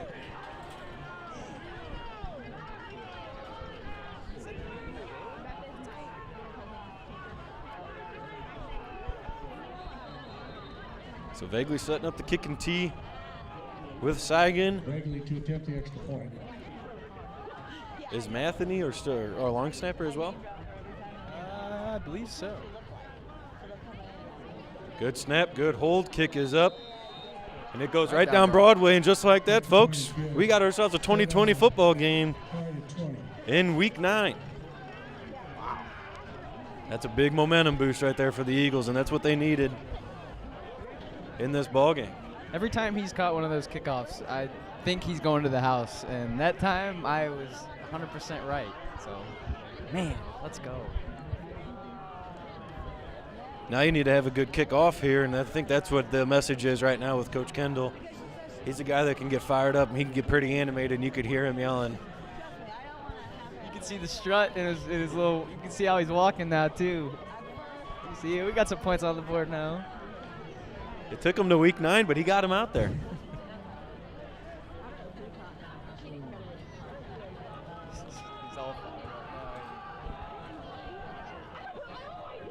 Vaguely to kick off. So the Eagles are out there. They got a little bit of fire in their step right now. They're waiting on Jerseyville. Throw and carry. Walking out to the field right now. Winthrow and Carey going to be back deep once again.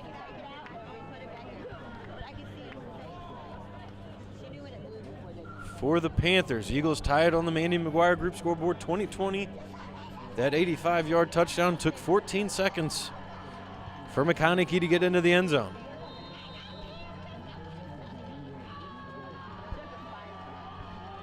Vaguely sends it deep, and it's going to be returned from the 10-yard line. And they have to make a stop here if you're the Eagles, and they're going to be able to, and it's going to be stopped at the 29-yard line, where that Eagles defense is going to come back out onto the field, giving up a couple big plays, and they're going to have to make a good stand right here and force a punt, a turnover, something here to get that Eagle offense back on the field, and most importantly, keep the points off the board for the Panthers.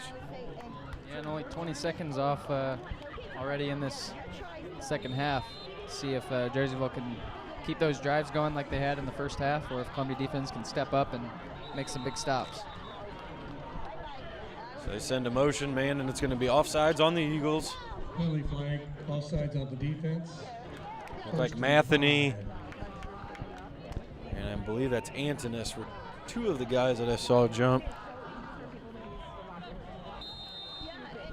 on that defensive line. So first down and 5 now for the Panthers from their own 35-yard line.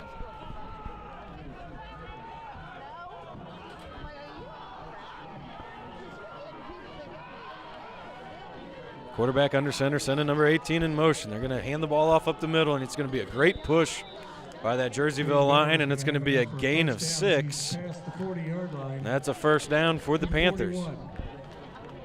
First and 10 Panthers.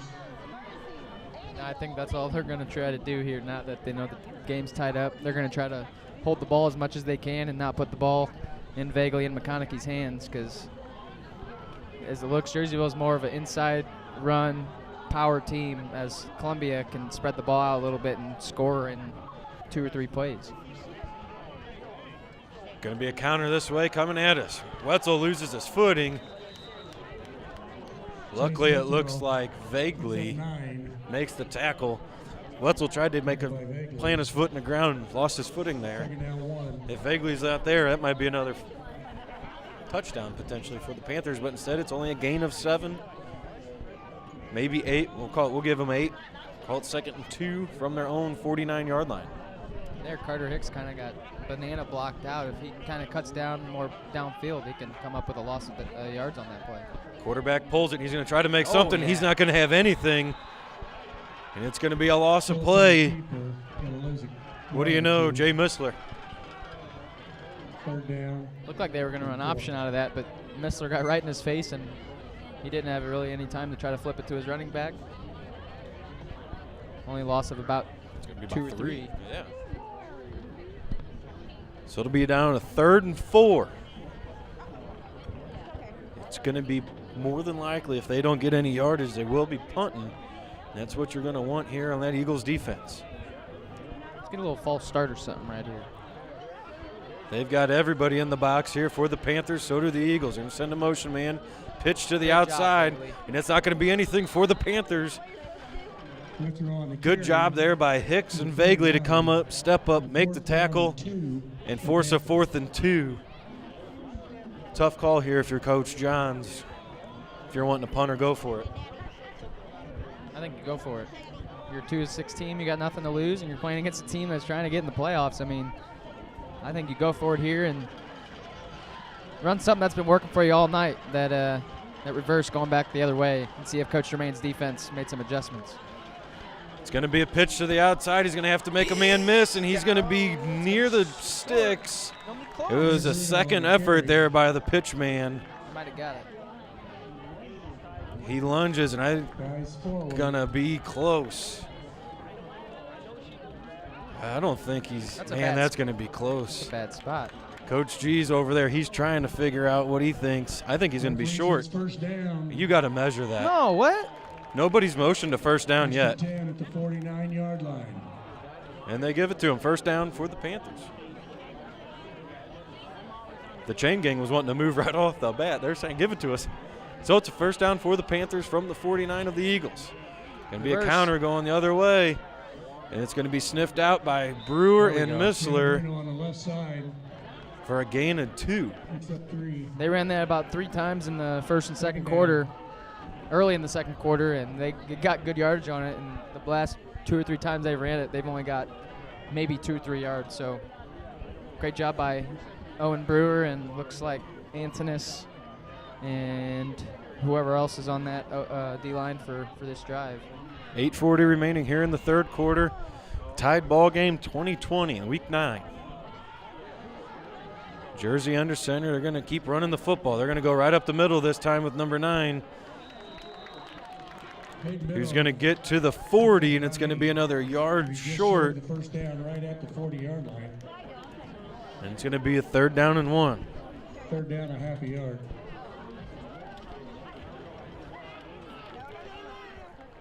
Keep that clock ticking if you are the Eagles. 3rd and 1. Think they're going to go up the middle once again, or you think you're going to go counter? I think they're going right up the middle. They're going to have some guy go in motion to kind of clear out some more space in that middle and just power it up the middle.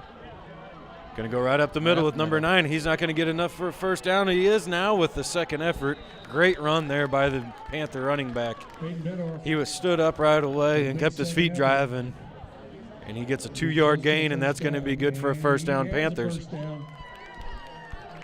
1st and 10. That goes all on number 9 right there, just keeping his feet moving. Stood up about a yard deep. Spins away from him. This has been a 4-minute drive, and they got the ball about at the, where was it? Whenever we kicked off, how long? About the 30-yard line. So they've went 30 yards in 4 minutes. Pitch coming at us this time.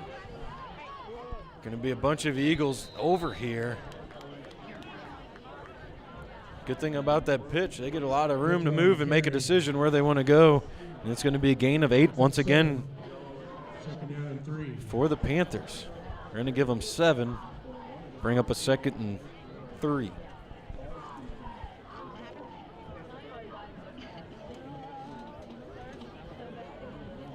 Eagles trying to dig those feet into the ground. Bend, don't break mentality. Going to be a pull this time by the quarterback. He's going to pitch it to the outside. Running back's going to get into the end zone. Going to be a flag on the play. Going to be in the vicinity of a hold or a block in the back.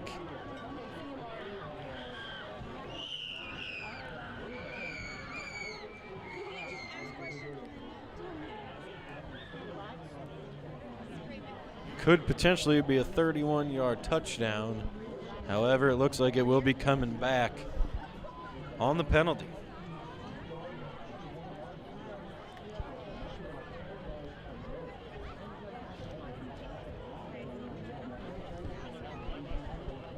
White hat coming over. Face mask on the offense. Face mask on the Panthers. Wow. On an offensive play.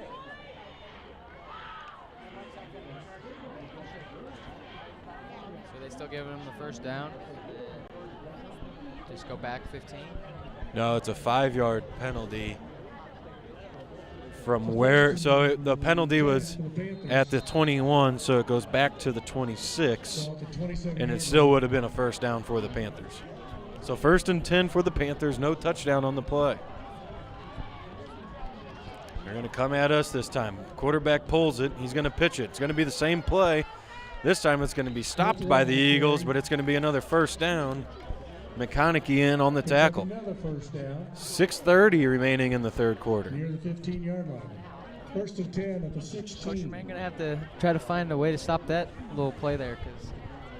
I think this is one of those games here for the Panthers. It seems like every drive they're getting 4 first downs on a drive, 6 first downs on a drive. Yeah. You know, they're just marching their way right down the field. 1st and 10, going to be doubles to the left side. Going to be a quarterback out to the outside. He's going to make the completion. McConaughey's going to try to make the tackle. And it's going to be a touchdown, Panthers. Ethan Clark on the reception for the touchdown. Schultz's touchdown pass. I believe that's their 2nd touchdown pass of the night. Quarterback came into the game with only having 2 touchdown passes, and tonight he's going to have 2 as well. And he only had 250 yards. I bet he's got half of that. Just close to 100, yeah. PAT attempt for the Panthers. Bunch of Eagles in the backfield. But it's going to be good, so that's going to take the score. Jerseyville 27, Columbia 20. with 6 minutes and 8 seconds remaining in the third quarter of this Week 9 matchup, where your 4-4 Eagles are taking on the 2-6 Panthers.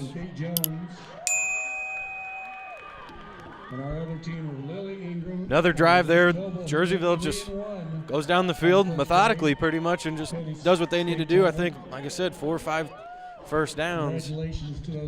They're doing what they want to do here tonight. Yeah, and like I think I said, there was 11:39 when they got the ball there, and now there's 6:08. So they took up almost half the quarter there, marching down the field and punching one in the end zone. And that's something Columbia misses out on sometimes. We put good drives together sometimes, then we just can't get in the end zone. Like last week against Breeze, we put these good drives together, we get inside the 5-yard line, and then turn it over on down. So hopefully in this last couple drives on our offensive side of the ball, we can get some big plays and get this tie ball game again. We're going to see what the Eagles are made of here. Playing from behind now. Did a great job getting into the end zone on that last kickoff with McConaughey. And now you look at McConaughey and Wetzel standing at the middle of the field. Let Jerseyville decide where they want to kick it, and it's going to be a squib kick. It's going to be picked up by McConaughey after it's bobbled around. He's going to have to try to make something out of nothing. Keeps his feet moving, trying to reverse the field. Gets it to the 25-yard line. He reminds me a lot of that number 28 from a couple years ago. And like you said, anytime he touches the football, never know what could happen. 25-yard line for Columbia. All right, Eagles. Put together a good drive here. So the Eagles get the football with 5:59, trailing this game 27-20. Got the ball at their own 25-yard line. Going to be a handoff to McConaughey to the right side. He finds a seam. He's got the sideline. He's going to have to make one man miss. He jukes to the inside of the field. He doesn't have anybody in front of him at the 20, at the 10, into the end zone for a touchdown, Eagles. McConaughey, You can do it in one play, folks. 75-yard run. 75 yards for Kyle McConaughey into the end zone, getting the Eagles back to a PAT from tying this game. Dude, that move he put on that defender over there on our sideline. He's shifty. Yeah, he is. We talked in the IHSA pregame show. We said, hey, we need a senior to step up and have a game when we need him to, and Kyle McConaughey's done that. Vaguely on for the PAT. Put him in a blender. Good snap, good hold. Kick is up, and it's right down the middle. So that takes the score on the Mandy McGuire Group scoreboard. Columbia 27, Jerseyville 27. 27-27. This year's cheer roster includes. So now, that's a great thing to have right there. However, your defense didn't get a breather. Jaylee Smith. They were just out onto the field for half the quarter there. Peyton Smith. So now they get a couple minutes maybe max, and now they're going to have to go right back out there again. Grace Bechtel. That almost reminds McConaughey, me you look of, there, McConaughey getting a breather on the sideline. Johnson. Have yourself a day, bud. Kendall Price. He needs it after busting that kickoff return and then that one. Katie Mueller. He's done it in 2 plays here in the second half. So Panther Bell Blackerby. Under the direction of coaches Marty Hanson, Natalie Zadolik. You look at Jerseyville here over on our sideline. Their coaching staff looks like they'll be putting a play together out here.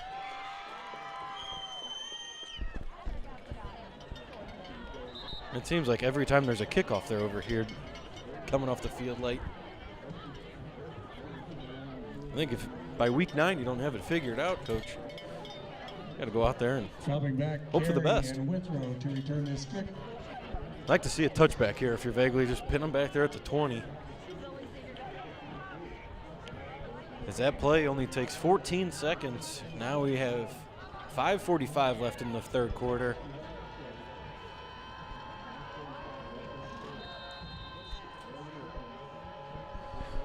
Vaguely sends it deep from the 40. No, he does not. It's going to bounce at the 35 and just goes out of bounds at the 31. That thing might have made its way out of bounds by about a yard. And we had guys right there Pretty good kick there by Vegley if you're trying to get the football. I kind of like that call by Coach Kendall. Yeah, because there's kind of they have the front line and then the second line, and then between the second and third line, there's kind of a huge gap where you can just kind of, if you can put it over that second line's head and go recover the football. Kicked it out of bounds. I tell you who loves that play the most is probably Matt Cripple.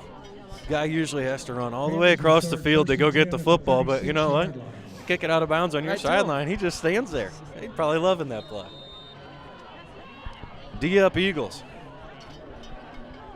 5 down linemen for the Eagles with 2 linebackers, and the defensive backs are playing about 5 yards deep as well. Got everybody up in the box other than Wetzel out here to the outside by himself as a corner. They're going to try to go up the middle and get nothing. There's just a big mess right there at the line of scrimmage. Second down and 8. Jerseyville most likely going to do the same thing like they did on that first drive. Just try to waste that clock, drive all the way down the field and try to punch one in when the Eagles can just score on one play. 5:15. Panthers taking their time, using up majority of this play clock all night long.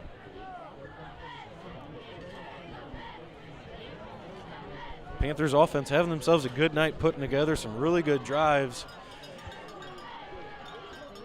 Moving the football. It's going to be a pitch to the left side of the field, and it's going to be sniffed out. Great play there by Sam Denny and Owen Brewer. Sam Denny was in the backfield right away, and that play started with him. This is exactly where you want to be here now. 3rd down and 7. We've had these long third downs all night, and they've been converting on them. Same as 4th down as they did right before halftime. So this play could be really huge here. Bring up 4th down and maybe force them to punt. 3rd and 7. And go real quick under center. It's going to be a bootleg to this side. Quarterback's looking downfield. Hicks forces it back inside, and it's going to be a great job by Hicks. Good job by Kish and Kenningstein just as much. Getting the sack at the line of scrimmage.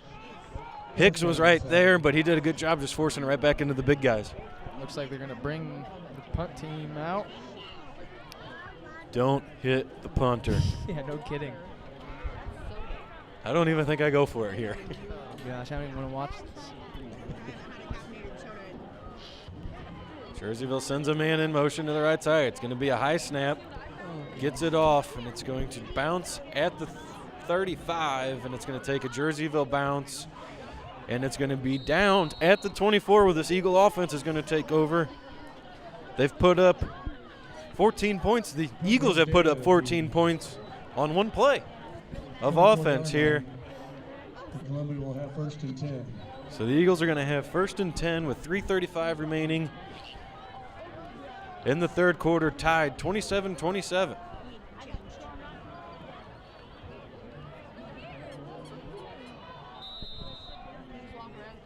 Come on, Eagles. Eagles offense only going to have one man out wide. Going to run it to the right side with quarterback Dominic Vegley, who's going to get over to the sideline and gain about 3 or 4. Out of bounds. You look over at this side of the field on that play, there was nobody. 2nd down and 6. That is pretty wide open over here. It looks like they only have like one free safety in the middle of the field. And their linebackers kind of play way in. So if you can run a little outside zone or something to this side, have something going. So they bring Jackson back in. He's going to be the tight end on our side. It looks like Hicks is the tight end on the top of the screen. Missler is going to be your sniffer back. Pistol back is McConaughey. We're going to hand the ball off right up the middle. He's going to follow his lead block and Brewer. Has nowhere to go, but he's going to get to the line of scrimmage, and that's it. At the line of scrimmage. Going to maybe be a loss of 1, bring up a 3rd and 9. 3:10 remaining. So now you're going to bring Jackson off the field. Seigan comes on. He's going to be your slot receiver with Meganson split out. Jared's favorite formation, H up. Empty backfield for the Eagles. Quarterback Dom Vegley. He's dropping back. It's going to be a screen. He's going to have to run away from one defensive player, and he does. But he's going to be about 2 yards short. I think if I'm Coach Horner, I'm going to run a no call here. Just get up to the line of scrimmage real quick. And if I got to call a timeout. Carnegie on the pass play. Tackled from behind by John Higgins. Injured Eagle on the play. A yard short of the first down. Can't see who it is. So we're going to head to a break with the injured Eagle on the field. Columbia and the Jerseyville Panthers tied 27 with 2:25 remaining in the third quarter.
Injured Eagle on the play is Owen Brewery. He's helped off the field by trainer Ethan and Coach Kendall.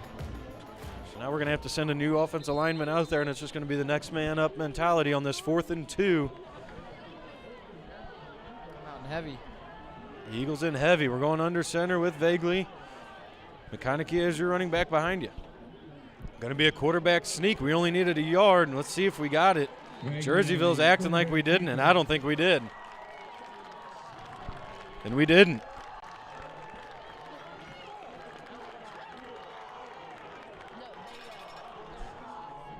First down, Panthers after the hold on 4th down.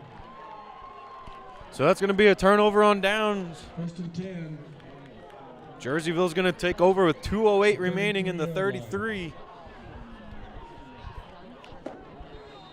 Now your defense just got to come back out here and get another stop. That's all you can hope for. Got to be ready to go here if you're the Eagles defense. Jersey under center. They're going to turn the ball around, hand it off right away. It's going to be a gain of maybe 1 or 2. And that's it. One thing about these Jerseyville running backs, they're falling forward on every play. Yeah, and they have a lot of patience too. They wait for their linemen to clear out that hole a little bit, because sometimes you see them running into the back of their linemen. And, I mean, those guys are pretty big down there, so it's kind of harder to make tackles and get to that running back. 2nd and about 9 here.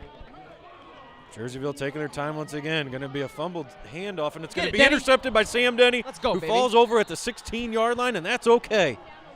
Good read. Pass. Read that like I don't think quarterback saw him at all, because that has been open all night long. At the 16-yard line.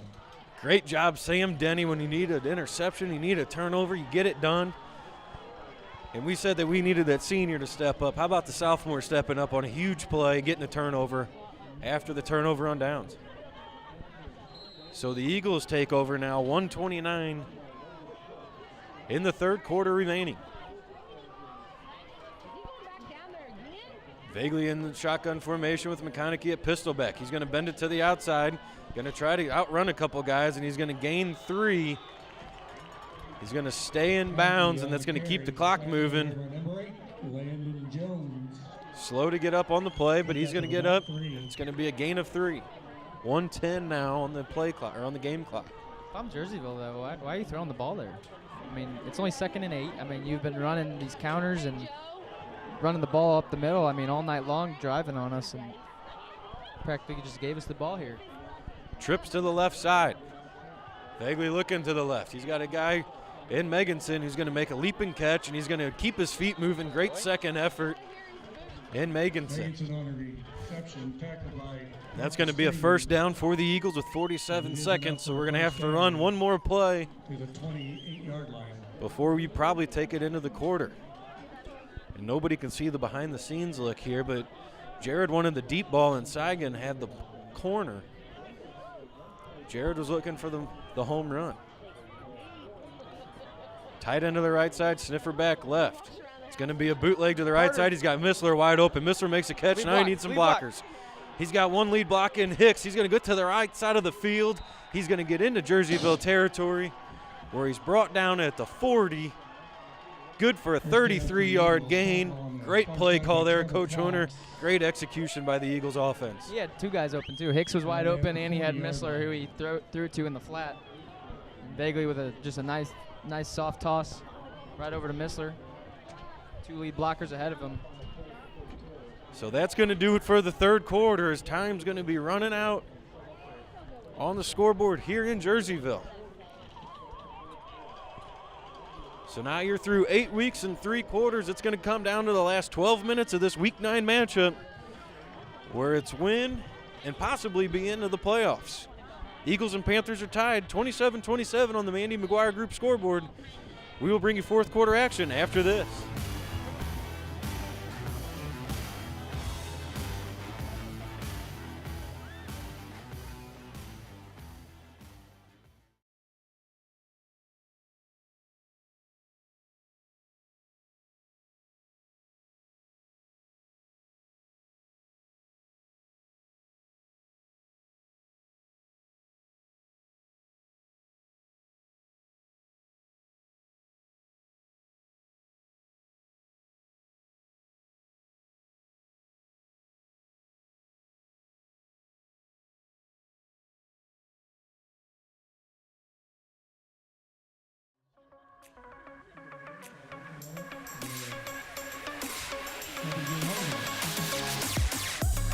Welcome back, ladies and gentlemen, into the fourth quarter action of Eagles football here on KCHS.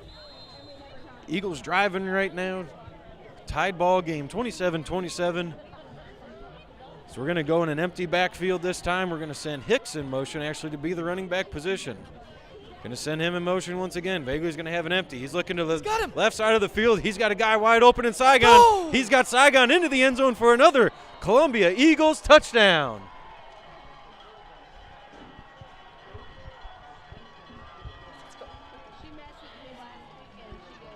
Pass to Segan for a touchdown. Saw that from the jump.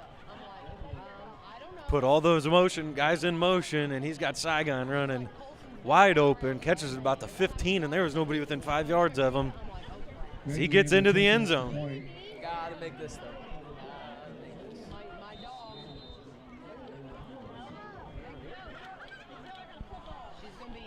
Saigon on for the hold, Vaguely for the PAT.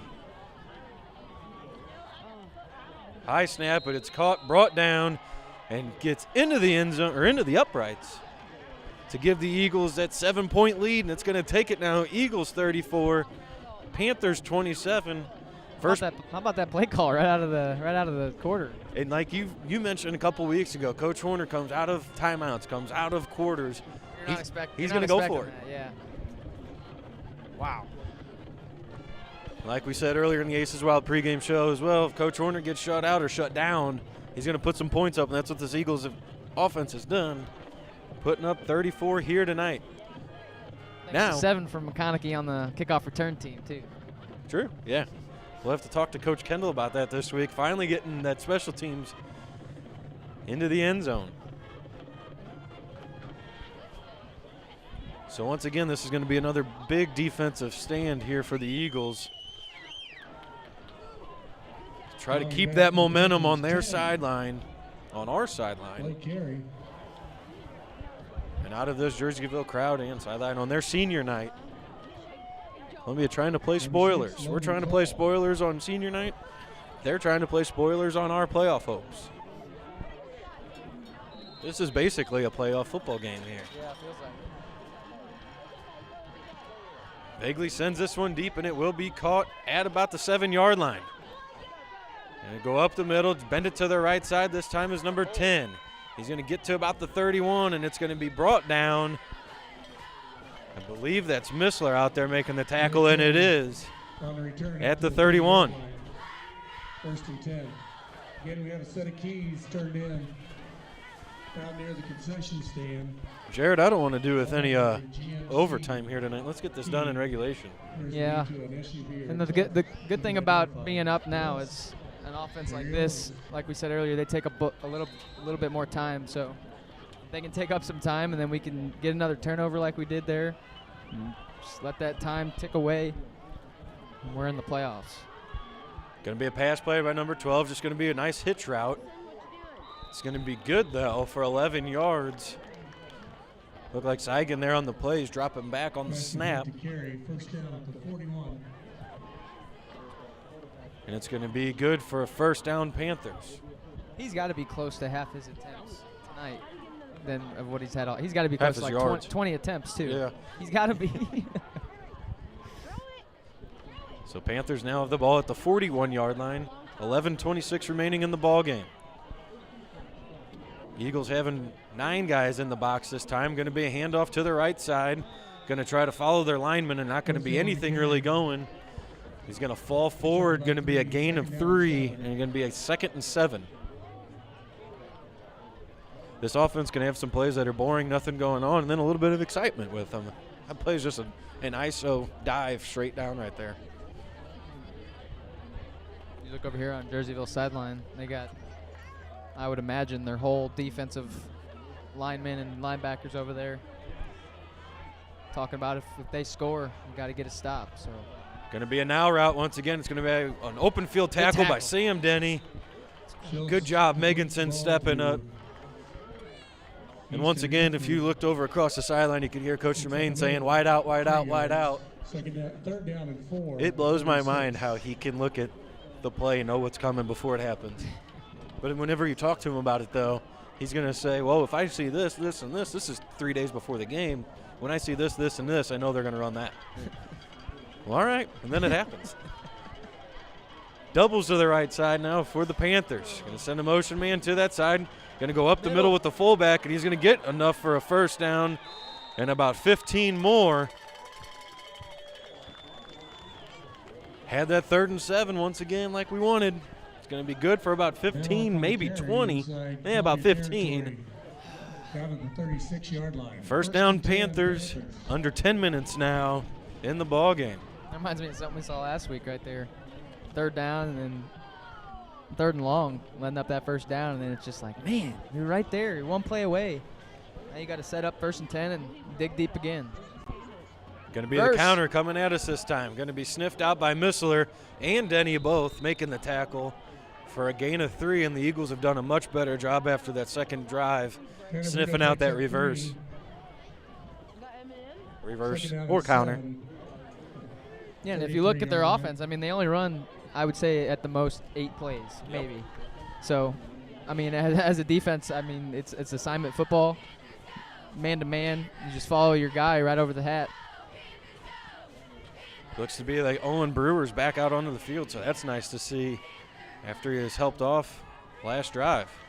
Doubles to the right side again. Going to be a handoff. Nope, pulled by the quarterback who pitches it. It's going to be a loss of 4 on the play. Sniffed out right away by Dominic Vegley. Takes the pitch.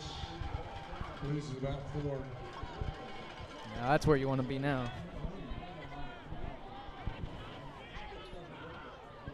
3rd and 12. Good job by Brendan Wyke stepping up and making a tackle as well. It's a big play here.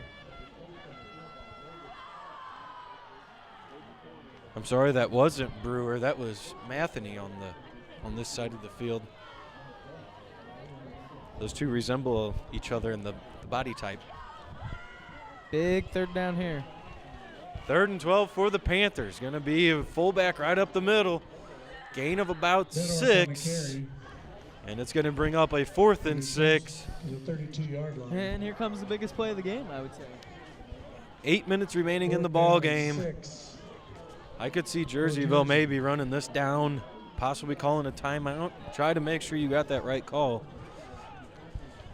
You also want to see kind of how Columbia comes out on defense too.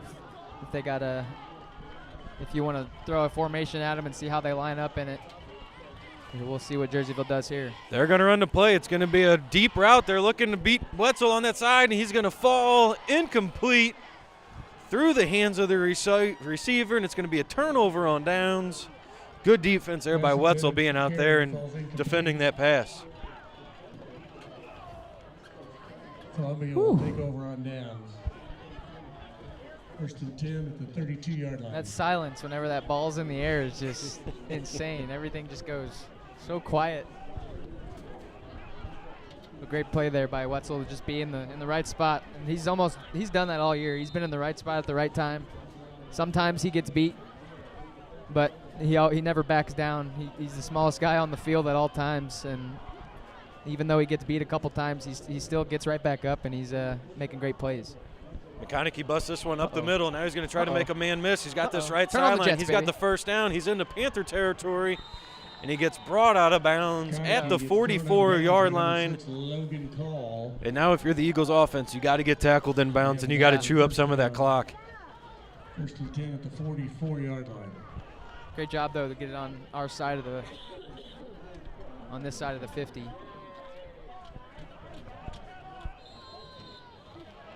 With 7:24 left here, I think Coach Horner's is going to run the ball a lot here and try to work a lot of this clock out and punch one in, go up two scores, and walk away here with a win. Go doubles to the left side. Tight end left, sniffer back left, running back left. We're going to run it to the left with Vaguely. He's going to get behind his lead blockers. He's going to have to outrun 2 defenders. He's at the 10. He's into the end zone for a Columbia Eagles There's touchdown. a flag on the play. Run. Scores a touchdown.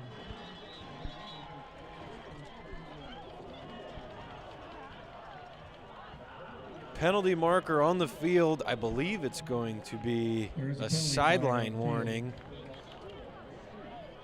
Yeah, this coach just threw his headset right on the track. Almost hit a player.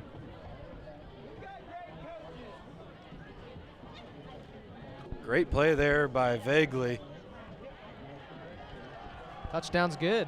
Result of the play, touchdown Eagles. Jersey. It's 2 of those plays. He's one to the right on our sideline and one to the left to our sideline, where he's just catching, and he's got 3 or 4 lead blockers out there, and he finds that seam and he's gone. He's got that breakaway speed.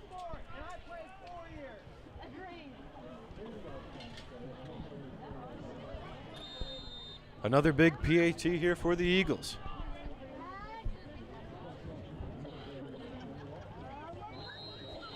High snap, but it's brought down, and it is good.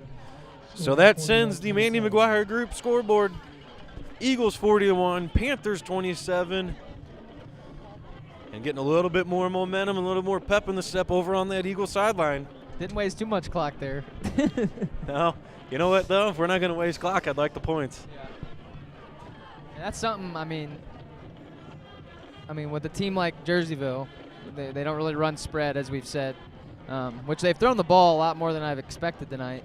But now they've converted on it, too, yeah, though. and now they really got to throw the ball. So being down 2 scores and the time is definitely not on your side, you're going to have to be throwing the ball a little bit here, and you got to score, then you got to get that onside kick, and then you got to get the ball back and score again. So, but if you're Columbia, all you're doing is playing the same defense you've been playing all night, and make sure they just catch the ball in front of you. Don't let anyone run past you. That's the biggest thing, because you don't want any big plays to happen here on this drive. Dropping back the Panthers, number 6, Logan Call, along with number 10. That Danny interception was game-changing, man. Yeah. And that's those, you need those plays, and that's, they stepped up and they've made those plays tonight. Now we just need one more play on that defensive side and seal it. Come on. 7:12 remaining in the ball game. See if we do another pooch kick here like we did that last time. We'll see. Or if we want to give them a tougher. Vaguely's going to send this one deep. It's going to be caught at the 10. Columbia gets down. Good job by Denny breaking down. But he's going to miss the tackle, and it's going to be Brendan Wyke. take it. At the 30, and we've said his name a ton of times On kickoff. on kickoffs. Yeah. That guy flies down the field, and a good job keeping the play in front of him. He's always nice to keep as a fresh linebacker, too. He's played a lot of linebacker for us this year because, I mean, sometimes whenever McConaughey needs a break or Vegley needs a little breather, Wyke's that guy that can come right on in and fill that spot perfectly. And right there on that kickoff, you saw him fly down that field and make a great tackle. 1st and 10 for the Panthers on a must-score drive. Sending a motion man. Going to be a quarterback pull. He's going to try to get to the outside, and it's going to be Sam Denny once again for a loss of 4 on the play. Good job taking the pitch man, making the tackle. And a loss of 2 on the play.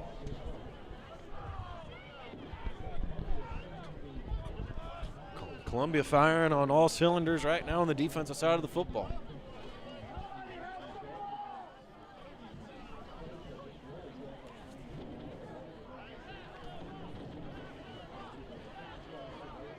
Jerseyville now going to have to speed up a little bit. 6:30 remaining in the ball game. Here comes a pass play. It's going to be number 12. He's looking deep. He's going to try to come back to the other side of the field. And it's going to be brought down by Carter Hicks, coming from behind, making the sack. And another loss on the play. See, whenever you force them to throw the ball a lot, this team's not really used to throwing the ball a lot. So whenever you get up 2 scores like this, it forces that team to have to sling it. And with a 6'4" guy like that, Carter Hicks running after you, there's not much else you can do than take the sack or throw it away, and he took the sack. 3rd and 14 coming up for the Panthers. They call timeout on the field. And it looks like Eagles are firing every which way they need to be. But in the last 2 weeks, these 3rd and 14s don't mean anything right now.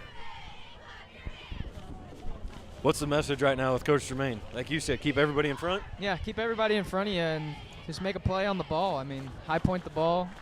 And, I mean, up front, we've been having good pressure, so maybe we don't even have a chance to throw the ball. I mean, if we can get in the backfield and get another sack there, force a 4th down, then you would really be playing a hand here if he wanted to punt it away from his own, 25-yard line, or if he wants to go for it. So we'll see what Jerseyville comes out here and does on this 3rd and long. Looks like McConaughey's going to be playing a little free safety. Going to be a pass play. They're going to look at the out. It's going to turn into a wheel. It's going to be great blocking, it looks like, there by the left tackle. Finally, they throw the penalty flag, and it's going to be incomplete. Meganson and Vegley were there. That left tackle was pushing Matheny all over the place. And finally, they called the hold. It's going to be declined by the Eagles, I hope, and it is. So that's going to be 4th and 14. The owner of the keys that were found by the concession stand. One is a GMC. You go for it. I mean, you got nothing else to lose, really, don't you?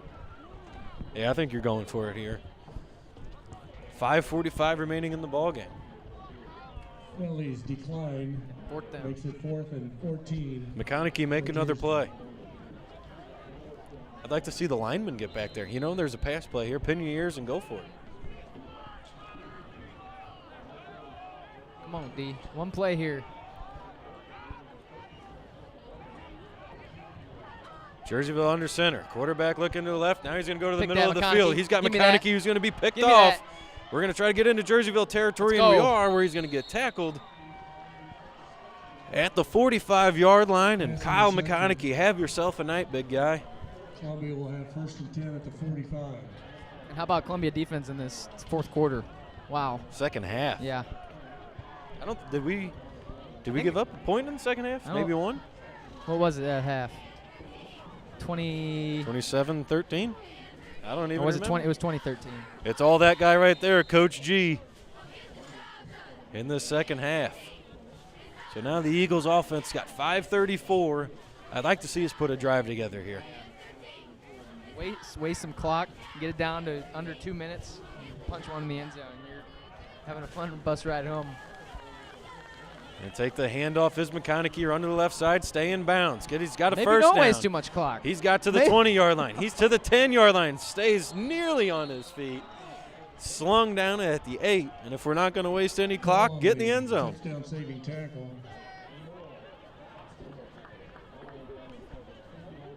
So we just go from the 45-yard line down to about the 8. He's got to be close to 150 rushing yards, I would say. Probably maybe even more than that. He's got to be close. So a 37-yard run right there. Linemen are up to the line of scrimmage right away wanting to get the play called. Vaguely slows them down. Yeah, looks like Vaguely going to take the play clock all the way down.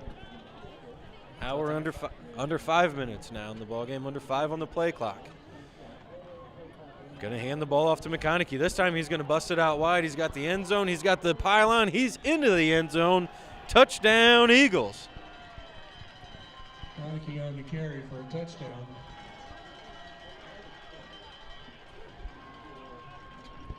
Score now 47-27.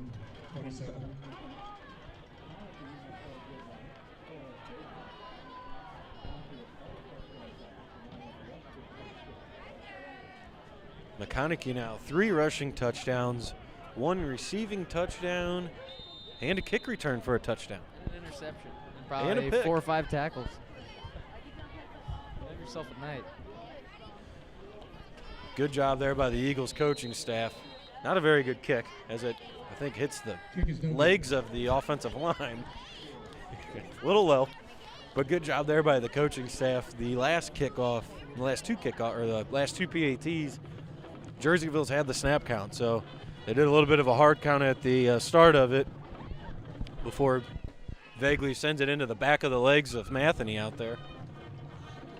So that takes the score now on the Mandy McGuire Group scoreboard. Columbia 47, Jerseyville 27. We've got 4:45 remaining in the ball game.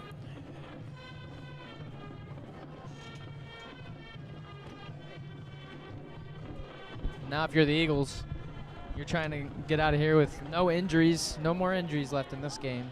You got to keep your head on a swivel. You don't want anyone taking cheap shots or getting hit while they're not looking. So always keep your head on a swivel in these late games whenever the opposing team has really nothing to lose.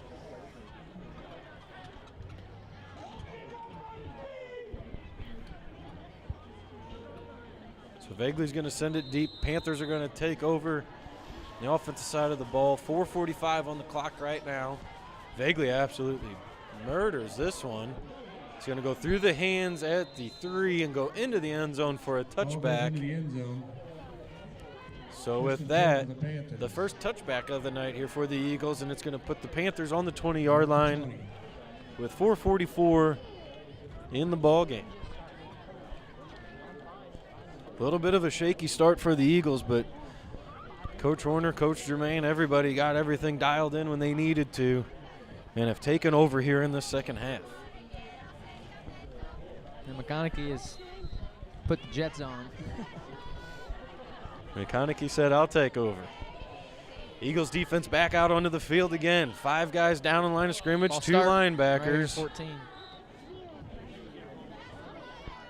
Going to be a false start. Back. Looks like number 14, the wideout out here, closest to us. And I think as soon as the play was blown dead, I think he knew it was on him. 5-yard walk-off, 1st and 15. So 5-yard penalty brings up 1st and 15. Let us know where you're listening from here at the end of the ball game. Give you a shout out. Going to be a reverse coming at us. Good job by Missler forcing it back in. Running back keeps his feet moving. Out to the 25-yard line. Finally going to be brought down. Number 73 for the Eagles there. There's going to be an injured Panther on the play. Good job by Kenningstein getting downfield and making the tackle. This looks like a little cramp there for the Panther lineman. 4:26 remaining here in the ball game, and with tonight's Eagles football victory, barring nothing crazy happens here. They finished the season with 5 possible wins and a probable playoff spot. A reminder that KCHS is your home for the Eagles, and we will be with you all the way through the playoffs. Playoff games will be produced by KCHS, but will be broadcasted via the IHSA network. So get your subscription ready and be ready for Eagles playoff football. Subscribe at NFHSnetwork.com. Due to all the contracts and everything that's going on, NFHS takes over when the playoffs come in, and we'll still be coming to you live. We'll still have the Holton Meets Coach's Corner on Thursday. And hopefully we'll have ourselves a Aces Wild pregame show and a Week 10 matchup. They've asked, there's been an email that was sent out from the IHSA. They're asking everybody to play on Friday nights. So instead of the typical Saturday for the playoff games, just with the referee shortage, trying to make sure everybody's got enough referees to play. There's nothing like playing on those Saturday day games, though. Saturday afternoons fun. Yeah, oh my gosh. Just something different about playing in the daytime. Yeah. So the Eagles defense has a 2nd and 5 ahead of them. Clock is ticking, 4:20 remaining. Jerseyville going to be a pass play to the right side. Number 3 is the quarterback now. It's going to be a completion to number 10, who's going to get to the 40. And it's going to be a first down. Blake Carey for a first down. Number 12 is their quarterback is a senior. So who did you say is in now? Number 3. Looks like he's a sophomore, so maybe trying to get this guy ready for next year. And First and 10 now for the Panthers, 3:50 remaining. Going to be another pass play, this time caught by number 6. He's going to get to the 45. Guess who? Sam Denny. Pass complete to Call. He's been all over the field His tonight. closing speed on that play right there was incredible. Coaching staff going to have their work cut out for him here with these white uniforms on the natural surface here tonight. Going to have to get that shout out. I think that's it used to be Coach Horner and Coach Tremaine's job, but it might pass down to Coach Kendall and Stump now. Great catch there by number 18 for the Panthers. A one-handed from behind makes the catch. A penalty flag comes flying in from the back judge. For a first down, and there's a flag on the play. That was a heck of a grab there. Spinning back, throwing one hand up, making the stop. Looked like he got the first down. Probably going to be a face mask based on the flag, and it is going to be a 5-yard face mask. It's going to put the Panthers in the Eagles territory at the 45, and if you're the Eagles defense, game's not over yet.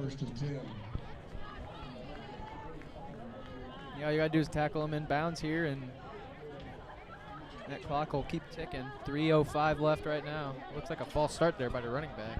Quarterback's going to pull it from the fullback, and he's going to try to run to the outside, and he's going to get 5. That clock keeps moving as we're under 3 minutes now. I don't know about you, but I think it's got colder out here, Alex. We need that weather app up on we the pregame. We need the postgame weather It's app. frozen to this microphone. I told you, folks. Jared, by the end of the game, would have a weather comment. I think we each went and got another jacket. Yeah, we did. Going to be a pass play for the Panther. Just another quick hitch route to the right side. Strip it. Stood up there by the Eagles defense, and that's going to be good for 10 yards. Eagles defense giving up a bunch of yards tonight. Doesn't matter if you get put up more points than they do. Yeah. We don't really see our Eagle mascot anymore, do we? They got their Panther mascot out here. No one wants to get in that, probably smelly in there, ain't it? Probably a little stinky. First and 10 for the Panthers. Going to be a pass, just another out route. Caught once again by number 10. Good tackle there by Wetzel. Under 2 minutes now in the ball game. Did you tackle him out of bounds? The clock is still ticking. It's a good job by Wetzel, keeping him in bounds, not letting him get out of there to stop the clock. 1:30 left. I'd like to thank the Beavers for having the cowbells at home. 2nd and 3. Going to be a pitch to the left side. Going to be a first down for Jerseyville. After about 5 yards, and it's going to be 1st and 10 from the 17-yard line. 1:20 remaining in the game. 1st and 10. This Jerseyville offense has done a great job tonight putting some good drives together and making the Eagles defense work. Long sustained drives, too. Going to be a pass to the right side, another arrow. Great job firing out by the Eagles linebackers there. Complete to Bruno. Picks up about 5. Looks to be number 15 for the Eagles making the tackle. Jersey. Hayden Habermill making the tackle. Timeout Jerseyville. 52 seconds remaining. So with this and the Eagles moving into the playoffs, they will be on the road. So once again, tomorrow night, Saturday night, is whenever the pairing show happens, and they have a whole timetable set up on IHSA.org. So around 5:15 is whenever the pairings go out, and I think it's about every 15-20 minutes. They'll start at 1A, work their way down to 8A. So about an hour into it, probably the Eagles, the 4A bracket will be coming out. So we'll see where we go. It could be anywhere from, we've seen Rochester, Sacred Heart Griffin, Breeze Central was up there in the loop of places we could go. So Rochester and SHG, 2 powerhouses at that Springfield and in the 4A bracket. Yeah, and they have been for a long time. And I mean, even though they might show their record as 8-1 or 9-0, 7-2, you got to go in there and you just got to work your butt off. You got to try your hardest, and no matter what, just look at your guy next to you and know that you gave everything you had. Pass falls incomplete, so that's going to stop the clock at 3rd and 6. And this is all barring that we think 37 points is going to get us in. We never know. That's just the way that it looks right now. Nothing says that tomorrow night, with all the way everything wraps up, 38 might get you in. So you just never know. You gotta watch that playoff pairing show. And you had to get the job done tonight, so we did. So we did what we had to do. Now we just hope that everybody else helped us out in the process. 3rd and 6 for the Panthers. Going to just be a quick slant, and it's going to be caught for a Panther touchdown with 45 seconds to go. From Easton Hefner to number 10, Blake Carey. Score now, 47-33. Number 10, Blake Carey's had himself a good game at the wide receiver position. And on the year, had a pretty good year.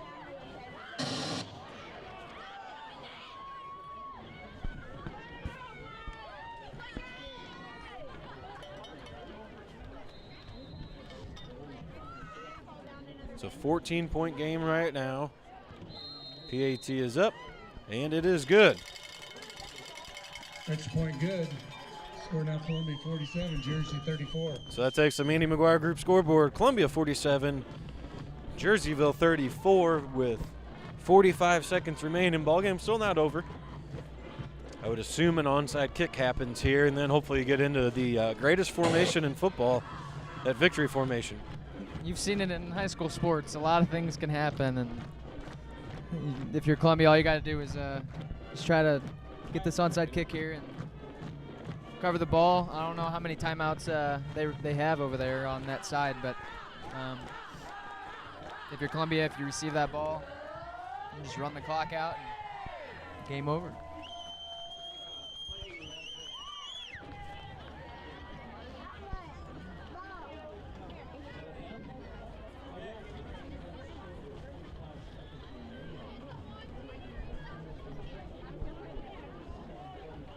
Send the hands team out here if you're the Eagles.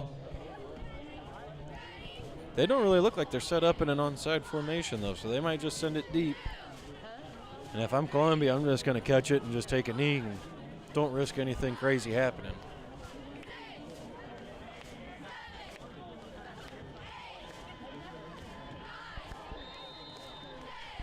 So Jerseyville to kick it off, and it's going to be another squib kick. Going to be caught by number 32 for the Eagles, and just need right there. Must be a jersey change tonight. We have no number 32 on our roster. These cheerleaders about to do 34. The jumping jacks. Doing it since they scored, I think. Oh.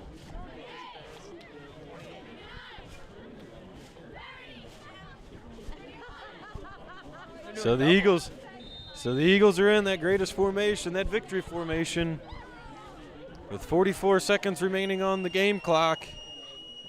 Vaguely under center. He takes a knee. Clock should be run. Are they going to make us run one more play? Should do it right there. That's it. And that's going to do it. So it took us 9 weeks to get to that 5th win, and it doesn't matter. All you needed to do was get there. Give yourself an opportunity. Congratulations to the senior football Give players. yourselves a chance. David Barrios Madison. And on a game that you needed to win, the Eagles came in and did what they needed to do. Blake Carey. From the beginning, I mean, the first half wasn't really pretty. Marcus Freeman. That second half was back and forth, though. And there in that third quarter, we would score, and then they'd get the ball back and score.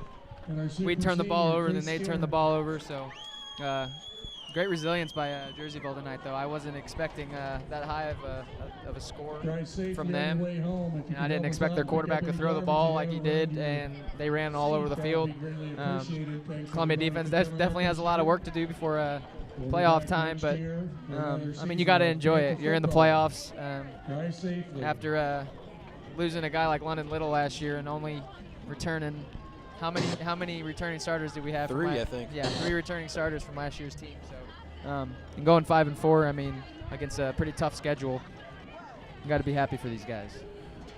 So the Eagles came in, taking care of business would be the theme song tonight on the bus, I believe. So Eagles come in, they escape Jerseyville with that 47-34 victory. In a game, Kyle McConaughey, have yourself a night. Sam Denny, have yourself a night. Dom, and it wasn't all through the air. It was all rushing. I mean, we busted those big plays tonight rather than giving them up. Gave up a couple, but, when it boils down to it, we're able to put more points up on the scoreboard. So you just hope that you get everybody back if there is a next week. Like I said, we think we're in. Hopefully there is a next week. Be watching for that playoff pairing show tomorrow night and get into Week 10 football, and anything can happen at that point. Yeah, and also what's good about tonight is you got tested tonight. A lot of these Columbia kids probably came in thinking this would be a cakewalk win, and they'd be walking into the playoffs. But they were down at halftime, so you had to make some adjustments at halftime. And props to Coach Horner and Coach Tremaine on that, and Coach Kendall even on that kick return touchdown. But I mean, putting 47 points up on the board. Most likely in a high school football game, I would hope you come out with a win in those regards. So that's going to do it for us tonight. Do it for us tonight, as the Eagles are going to be victorious 47-34. Be on the lookout for the playoff pairings. Hopefully the Eagles will find their name on that bracket somewhere in the South. Thank you all for listening tonight. Thank you all for watching tonight. And we will bring you Week 10 football in the Holton Meets Coaches Corner this week, Thursday night at 6:30. Thanks for watching from Jerseyville as the Eagles are victorious and move to 5-4 on the year. Go Eagles, baby.